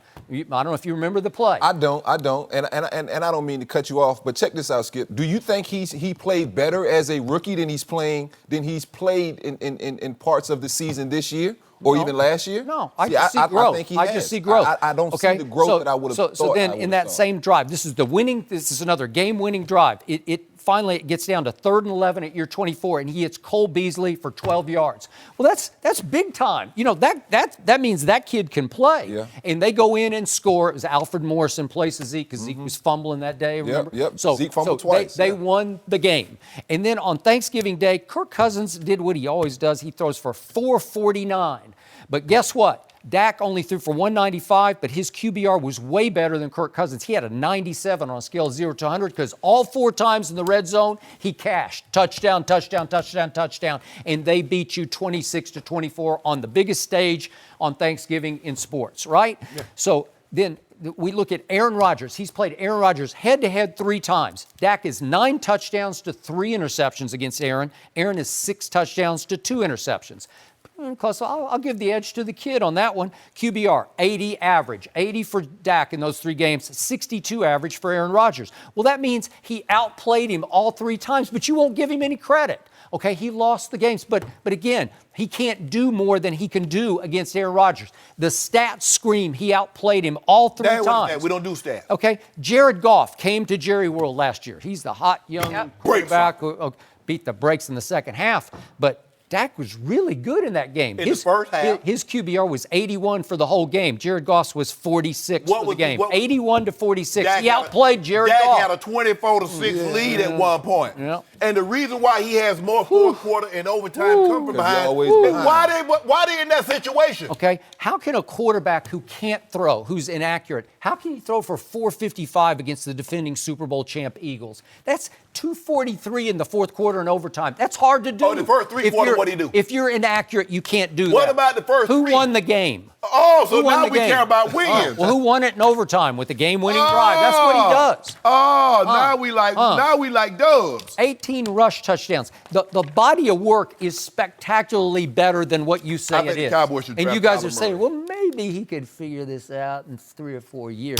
He's already figured it out. They thought Blake He's a Bortles Super Bowl winning. D-Hall. We will see Saturday if he's figured it Hold out. on, did Jacksonville Because say the Blake box Bortles will had be figured it out? stacked, and he's going to have Okay. to throw the ball to win this football game. think so? And I give him a chance. I think they can I run the give ball Dallas and win a this game, chance. too. I don't Blake know. Bortles beat Tom Brady. Yeah. Oh, boy. We talked about Dak's age earlier. Since he's 25, he was born in 93, so he was 2 when they won that Super Bowl. And Dallas last one. So. That's ancient history. Could he take them a step Yep. closer? Ancient history. We'll see what he does on you never Saturday. know. D'Angelo. Boy, if that happened, would somebody even come to work? I don't know. I doubt Would it. somebody just say, I I'm doubt it. retired? I don't know. We got dew on it, though. Oh, we got dew on it. And I'm no- swimming in dew. I hope you do come to work, though. Yeah. It wouldn't be quite the same. No. We would try. Okay, see how you brag, you gloat. Well, why you gotta tell everybody that you won, LeBron? Why you gotta tell everybody? Yeah. And all you do is come out here. I got 27 cases of dew. Well, I do. Swimming I in do. dew. You're not gonna I let got it a go. swimming I pool got of a dew. Bel Air swimming pool of dew. Hey, at some point, you got to cash him out, Shay Sharpe. You got to cash I my done man paid him out. off. He did. okay, the 27 I let him cases? consolidate his loans. It's hard. believe D'Angelo, it. thanks for being In the here. 15 You're going to come back 15 later in the show. How about what we saw from the Greek Freak? Did he take the MVP lead last night? We'll discuss what he did next. No mercy. So back to the NBA. It was a battle of MVP candidates last night between James Harden and the Greek Freak. Giannis had 27 points and a season-high 21 rebounds for the Bucks. Harden scored 42 points, but he also missed 9 shots in the fourth quarter and added 9 turnovers. The Bucks got the win, 116-109. We're joined once again by Chris Broussard. Chris, who impressed you more last night, Giannis or Harden? Well, Harden was strong. I mean, you mentioned the numbers, which are out of this world. And then in the fourth quarter, in a 2-minute stretch, he scored 12 straight points for the Rockets to cut a 13-point lead down to 3. But I'm more impressed with Giannis because from that point on, the last 2.5 minutes, Harden was 0 for 4 from 3, had a turnover, and Giannis scored 5 points, hit 3 of 4 free throws, and had the tip dunk, the offensive rebound dunk, to seal the game. He shot 11 for 14 from the free throw line, which is obviously good, but he's only a 70% free throw shooter, so I like that from him. And watching these two guys, obviously they're probably right now because of injuries to other guys. LeBron, Kawhi's not playing back-to-back. Steph was hurt. They're probably the 2 front runners for MVP. I like Giannis more in the playoffs. Just looking at the way they play because he scores so much easier. You know, like he's in the post, he's getting stuff inside, and Harden shooting those threes can take away your legs. And maybe that's, I don't know if it's nerves or if it's fatigue, but we've seen him struggle late in this, in playoff rounds, in big games. And I think that could be because you're shooting so many threes that your legs can wear out. And it is so difficult. Every time down, he has to create for himself and everybody else. Like his handle is sweet, but to do that every time down, like to shake up a great defender who's right in front of me, and that can wear you down mentally and physically. So going forward, I think I trust Giannis a little more in the playoffs, and I was more impressed by him last night. I was more impressed by Giannis also. I thought he was unbelievable. 27 points, 21 rebounds, 5 assists. He only needed 16 field goal attempts, and he was 50% from the floor, and as you mentioned, 11 of 14. Man, look, James Harden is spectacular, Skip. That step back three, and he can pat the rock, and he can get to the free throw line. But, geez, shooting 30-plus shots. I mean, the guy like, oh, my God, he went off. He had 30. 30. Yeah, sure. But the other night he had shot 35. And a couple of nights ago he shot 38. Well, if you don't get 40 points on 39 shots, you're terrible. Well, and here's the analytics guys will tell you this. His true shooting percentage, though, is actually not bad because he was 10 for 11 for the free throw line. So you got to the line. And 6 of 16 from 3 is 37%. Which is actually better than 50% from 2. I mean, that's how the analytics work. So guys look at that and say, hey, he was efficient. I ain't in the analytics. I just go by what I see. What I saw was a guy chucking up a lot of shots. You mentioned he went 12 straight, but then what happened? 0 for 4. Yeah. Look, James Harden, he's always going to be because he has the greenest light in the NBA. So maybe ever. I don't know if I ever seen a green light. Because I think he came down like 3 straight times and shot step back threes. Do whatever he wants. He's always, because his light is so green and because he can get to the free throw line, he's a very good free throw shooter. He's always going to be somewhere around the high 20s, even to the 30s scoring. And because he has to create for everybody, especially since Chris Paul is not there, he's going to have a high assist total. So he's always going to look good in the MVP discussion. But when you really sit back and you look at it, you're like, bruh, can you pass a few times? But I thought Giannis outplayed him last night, 27-21. I don't get caught up in Giannis. See, sometimes Giannis had 21 rebounds. He's a small forward. He's 6'11". Charles Barkley had 14 rebounds, averaged 14 rebounds at 6'4". Dennis Rodman averaged 17 at 6'8". So you can't get caught up in the position that he plays because these guys now are playing position and they're like Olajuwon. He's everything. I mean, he's not like you wouldn't call him a 2-guard because he can't really shoot jumpers. Right. But he's playing point half the time. He's playing center half the time. He's in the paint. He's a 4. He does, Although they made the point on the Lakers local telecast last night that actually Brandon Ingram is longer than Giannis is. He has a longer wingspan by an inch than Giannis. Really? Brandon Ingram is really long, man. I didn't realize that. I think he doesn't use it as effectively. That's what I'm saying. Well, I think he need to eat a little bit more. okay. Yeah. Well, you could. He looks thin on TV. Yeah, when you look thin on TV, you know. It's hard to do. Yeah. That is hard to do. He also looks sinewy to me, like he's got good musculature for his To add length. to put- okay. He does. So I got to give you props first because you said, I don't know, a month, 6 weeks ago on this show, beware of Milwaukee. You thought they were going to be a factor and a force in the East, and they're better than I thought they were going to be because they're 29-11 now. And the player who impressed me the most on the court last night was Malcolm Brogdon because he did things where on both ends of the floor because he's guarding James most of the time. James, this was a classic James Harden night. And if we want to do if we want to do freak versus Harden, in the end, my takeaway, I was more impressed with James, even though that happened at the end of the game. But he had an off night and scored 42 points. He had a hellacious good defender right up in his grill the whole game, not the whole game, but many possession. And it got Bledsoe, too. And Bledsoe, well, back and forth. But Bledsoe's not tall enough to bother the three. Brogdon is. And it's funny because our guy Austin Rivers has now become his running mate. Because remember, James is having to do this with no CP3 and no Eric Gordon, so he's going solo. Yep. And now Austin's sort of the stand-in right now. And when Austin gets the ball in the wing, he just says, "No, I'm gonna you do it, you do it. I'm gonna give it back to you." And Harden's like getting gassed, like, "No, you do it." They won't even bring the ball up the court. They get the rebound, and here, James, take it. Can y'all just bring the ball up the court to get the guy a break? No, it's unbelievable. Hey, and speaking of unbelievable, James Harden is unbelievable from the free throw line. That is not that easy to do. He's now 85% for the year. He's 85% career. He was 10 of 11 last night.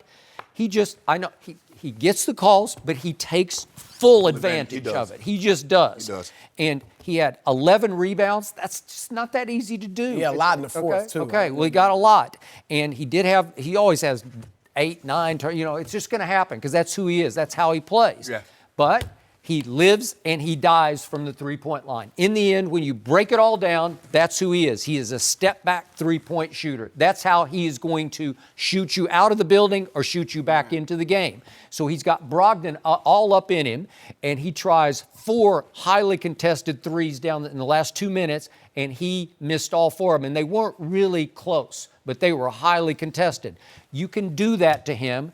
And again, whatever that clutch gene is, I'm not sure he has it at the highest level. So to your point, I still haven't seen enough of Greek Freak in the playoffs to say, oh, I really trust him. I'm not sure I trust either one of them, but I've never really trusted James. He has too many flame-out games. Do you think it's nerves in the playoffs? It may be. Or is it fatigue? I don't know. It only happens, it seems like it only happens in game 6 or 7. Okay, You know what I mean? So that would tell you nerves. He was defending him a little bit off the game 6 flame out against the Spurs, but then Van Gundy concluded he just had a bad game. You can't say he was. He wasn't shooting though. That was the thing. It's one thing if you go 4 for 20 like Kuzma. Yeah. He didn't shoot as many shots, especially in the first half. It looked like nerves to me. But one thing Harden does is he shows you, and this is for these young kids out here wanting to play, he reminds you this is a game of skill. Like, he's not incredibly athletic. Obviously, he's got some degree. That's true. But think about Magic Johnson. Mm-hmm. He wasn't like the most athletic guy. Larry Bird wasn't the most athletic. It's a game of It's a game of skill. Post Jordan, everybody began thinking it's all athleticism because Mike was so athletic. Could play above the rim. Right, but it's skill. Steph Curry shows that. So if you work on that, Harden it's incredible. I mean, nobody can pat the ball and get the shot up like he can. Yep. I mean, it's everything is 20 legs, and you know defenders know you know his moves, you study his film. But sometimes he's stepping back to the side, sometimes he's stepping straight back. Yep. And Steph Curry like, hold on. Now, y'all ref a guy every night. It is. I ain't calling no name. His quickness is subtle and Yes, it's effortless. he's got some quickness. It doesn't even look like he's trying to be quick, but he's out quicking you everywhere. But you know what, Skip? He's left-handed. It hurts. All the top players are normally right-handed. Yeah. So it's like a tennis player that's left-handed. So you like, oh, y'all put the block. No, you're not. It's good to be a lefty.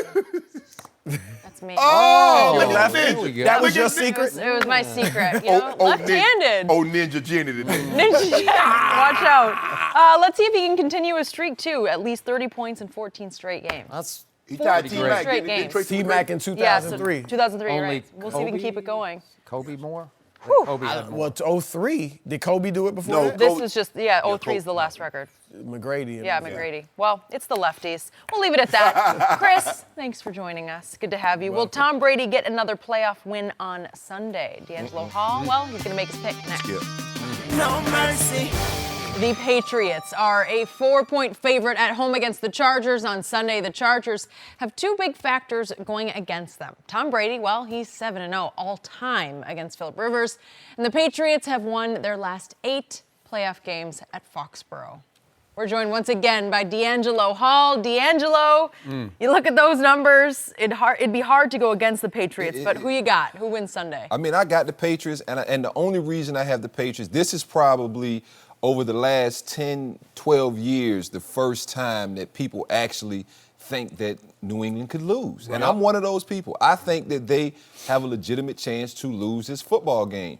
And the only reason that I'm picking New England is because they're at home, and I'm going to veer on the side of consistency and overall body of work. And I just have to feel like Bill Belichick is going to put his all into this game plan. I think Tom, likewise, is doing the same thing. I think they'll get every ounce of fight out of that team because this team's vulnerable. For the first time, they're vulnerable. And I think LA Chargers know that. Like I said, New England knows that, and this is a real precarious situation for New England because they haven't been in this role looking as normal as any other team. And so I'm a little scared for New England. I think they'll win the game, but I could totally see Phillip Rivers coming in here and winning a football game. Yep. Rivers is going to be the key. He's 11 touchdowns, 9 interceptions in 10 playoff games. That's not good enough. He's 0 touchdowns, 3 interceptions in 2 career playoff games against Tom Brady. That's not nearly good enough. He's going to have to play better. Now, Skip, look, the Chargers have an unbelievable pass rush. Melvin Ingram and Joey Bosa can get to the quarterback. They can. And the way you neutralize that, you run some draws, you run some screens to get these guys up the field. And when you have James White, who's the second most targeted back behind Christian McCaffrey, obviously he's going to be key. Tom Brady, they'll get the ball out of his hand quick to slow down that pass rush, and then they'll start trying to hit you with passes down the field. But in order for this, this game comes down to Phillip Rivers. You're going to have to somehow find a way to get your team to 28 points because that's what the Patriots normally do at home. You pencil them in for somewhere between 24 and 28. I believe, Phillip, if you got to get to 28, you have an excellent chance of winning the game. But you can't turn the ball over because they punish you in that building when you turn the ball over. So I expect Phillip to play better than what he has in the past, especially in all the playoffs. I mean, he hadn't won a whole lot. Last playoff win, I think they went to Cincinnati and won that ball game, Skip. But he's going to have to play much better. No touchdowns, 3 interceptions in 2 career games. That explains why he's 0-7 against Tom Brady. You can't have those numbers and beat that guy. You need to be the other way. So I expect that we're going to pick this game tomorrow. We will. But I can assure you who I'm picking. Well, you picked the Chargers before the year started to win the AFC, so I assume that's where you're going to go, unless you sleep on it and talk yourself out of it. I'll talk because about you fear that 41-year-old quarterback up in Foxborough. Goat. Because he is the think GOAT, so. and there's only one good reason to pick New England, and it's the 41-year-old quarterback. Yeah. To me, that's it. Period. End of story. What, too? Because guess what? What? Phillip Rivers and company are 8-1 on the road this year, counting last Sunday. Baltimore, 8-1. Well, that negates some of Foxborough, right? 8-1. That ain't Foxborough. Okay, in but the playoffs. but still, you got to have a lot of confidence going in there. So I ask you, does Tom Brady have a Keenan Allen? He does not. He had Josh Gordon for 11 games. Now he doesn't have Josh Gordon anymore. Does Tom Brady even have Mike Williams? Mike Williams is a stud, man. He's a good He's player. just a stud. No, Tom Brady's now throwing it to Chris Hogan.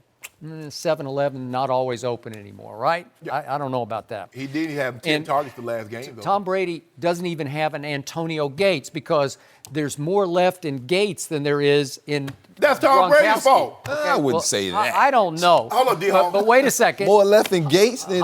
But Hunter Henry just got Yeah, he activated. did. so 8 is months he gonna- after ACL, though, so I don't know how much Hold he's up. going to bring. Hold up. He keeps talking about Gronk.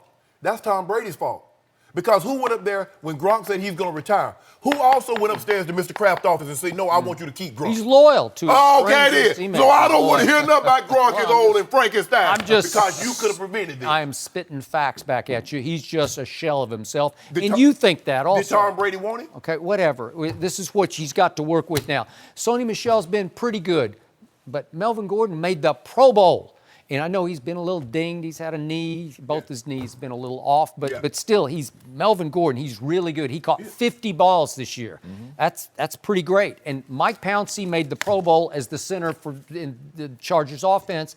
And Tom Brady's just got a bunch of guys up there blocking for him against Bosa and Ingram. They're going to come, man. Skip, it's really hard for a running back skill player to make the Pro Bowl for the Patriots because they're interchangeable. One game, you might start 3 games. In the next 4 games, you're coming off the bench, so it's really hard. And I get it. And when you look at the offensive line, I mean, what do they really do well? It's not like they got a 1,000-yard rusher. No. It's not like Brady had a good year, not a Brady type year, but he didn't have a Mahomes type year, or he didn't have one of those type years. He didn't have 2007. Right. So when you look at it, it's like, so how are we going to take an offensive lineman? We can't take a running back, and none of his wide receivers had those. And even when you win, Skip, when you play wide receiver with the way these guys are putting up numbers now, if you don't get to 115 catches, 1,300 yards with double-digit touchdowns, you're not making the Pro Bowl. Juju was an alternate with 115 catches. Okay. So what good reason is there to pick New England on paper? Belichick. There's none. Belichick. It ain't really? much. Belichick. Oh. The guy who screwed up the Miami Miracle Don't game? do that, Well, Skip. I don't know. He didn't have a very good year. My homeboy going to take it. I mean, but on paper, if you look at this Chargers football team, what they got, 7, 8 Pro Bowlers? Yeah. On paper, they are a better football They're just team, better. personnel-wise. No, seriously, across the board. Than New Yes, England. It's absolutely. not even close. Absolutely. Okay? And you so believe Philip this Rivers goes had a down to better year game than Tom plan, Brady. And I can don't. can the GOAT Yeah. will his team It's will. pass the Chargers? That to me, and having been out there against both of these guys, I gotta go with Tom, and that's the only reason Why? I'm picking Tom. And like I said, he hasn't looked like himself this season, but I mean, it just no matter what you threw at Tom, his ability to just adjust and change the play or get his team in the right situation, or hit him in the mouth. He get up, all right, next play, drops a dime in there. You like, we got him rattled. Man, we ain't got him rattled. Whereas, obviously, if you see Philip's playoff numbers, I mean, Philip at times has been kind of like Tom Brady-esque. bottom but line. you watch them playoff numbers, Philip's a different guy in the playoffs than he is in the regular season. I thought he played very well at Baltimore against a very good defense. Mm-hmm. But on mental toughness, I'm still going to take the 41-year-old over what I've seen from Philip Rivers. Because he's been there, done that. Mental toughness. He's been in every situation. He's been up, he's been down, and so he knows what it's like to play good. Everybody can't play good in bad situations. And he can That's play true. good. There's not a That is situation true. that Tom Brady cannot thrive in. Let's see if Tom Brady is 41 years Come young on, Whit. this Sunday. question. This Sunday, we'll see. D'Angelo, good to have you. Appreciate it Thank you. always. Well, will Bruce Arians fix Jameis Winston? Aha. He's sure gonna try, and we'll discuss that next. No mercy. Time for our final topic of the day. Another new coach. Bruce Arians was named head coach of the Bucs on Tuesday, and yesterday he said his focus is on Jameis Winston. Winston has been up and down in the first 4 seasons of his career, but Arians said, quote, "The whole thing is going to be built around him. I think he can win it all." Shannon, how much can Arians help him? I believe he'll help, but hell, Lovey built it around him. Dirk Cutter built it around him. The offense was always built around Jameis. Skip, all they did was throw the ball because they lacked their running game. Skip, look, Bruce Arians worked with quarterbacks. Peyton Manning, Andrew Luck, Ben Roethlisberger, Carson Palmer is documented. Yep. He knows how to work with a quarterback. does. Now, they're different. He doesn't ask any quarterback to be anything they're not. I think Jameis Winston is equally as talented as Ben Roethlisberger because I agree. He's nothing like Peyton. He's nothing like Completely Luck. agree. I Yep. believe he can play like that, and Arians got the best out of Big Ben. I believe he'll get the best out of Jameis. The question that I have for Jameis, not what cut down on the turnovers, is his mind clear and free off the field. I know. I got That's you. the only thing that Well, concerns Bruce me. can't help with that. Well, but he- on the field, he brings stature and credibility Correct. and a strong voice. He will not tell Jameis what he wants to hear, what he needs to hear. Correct. And Jameis's biggest problem is, over his 4 years in the league, he's thrown 58 picks. That won't cut it because that's the second most in all of football to Blake Bortles. And okay? guess what, So Skip? He brought that problem with him from college. he did. Yeah. So that has to get fixed. And I think he'll listen to Bruce because Bruce and he could be a really great match. They could really go Yes, places. and Bruce comes with credibility. He does. I work, And- bro. So what do you say? I work with Peyton. I work with Luck. Work with Ben, Carson. All these guys have won Pro Bowls. Peyton has won MVP, bro. And he said all the right things about Jameis. He said, I like his leadership, his competitiveness, and he's got a big arm. That he can work with. Yeah, well, hopefully Jameis figures it out, gets his life straight off the field, Yep. and cut down on the turnovers. No mercy. Thanks for listening to the Undisputed Podcast. I'm Jenny Taft. Join us again at the same time tomorrow morning, 9:30 Eastern. We'll see you then. Fox Sports. One of one.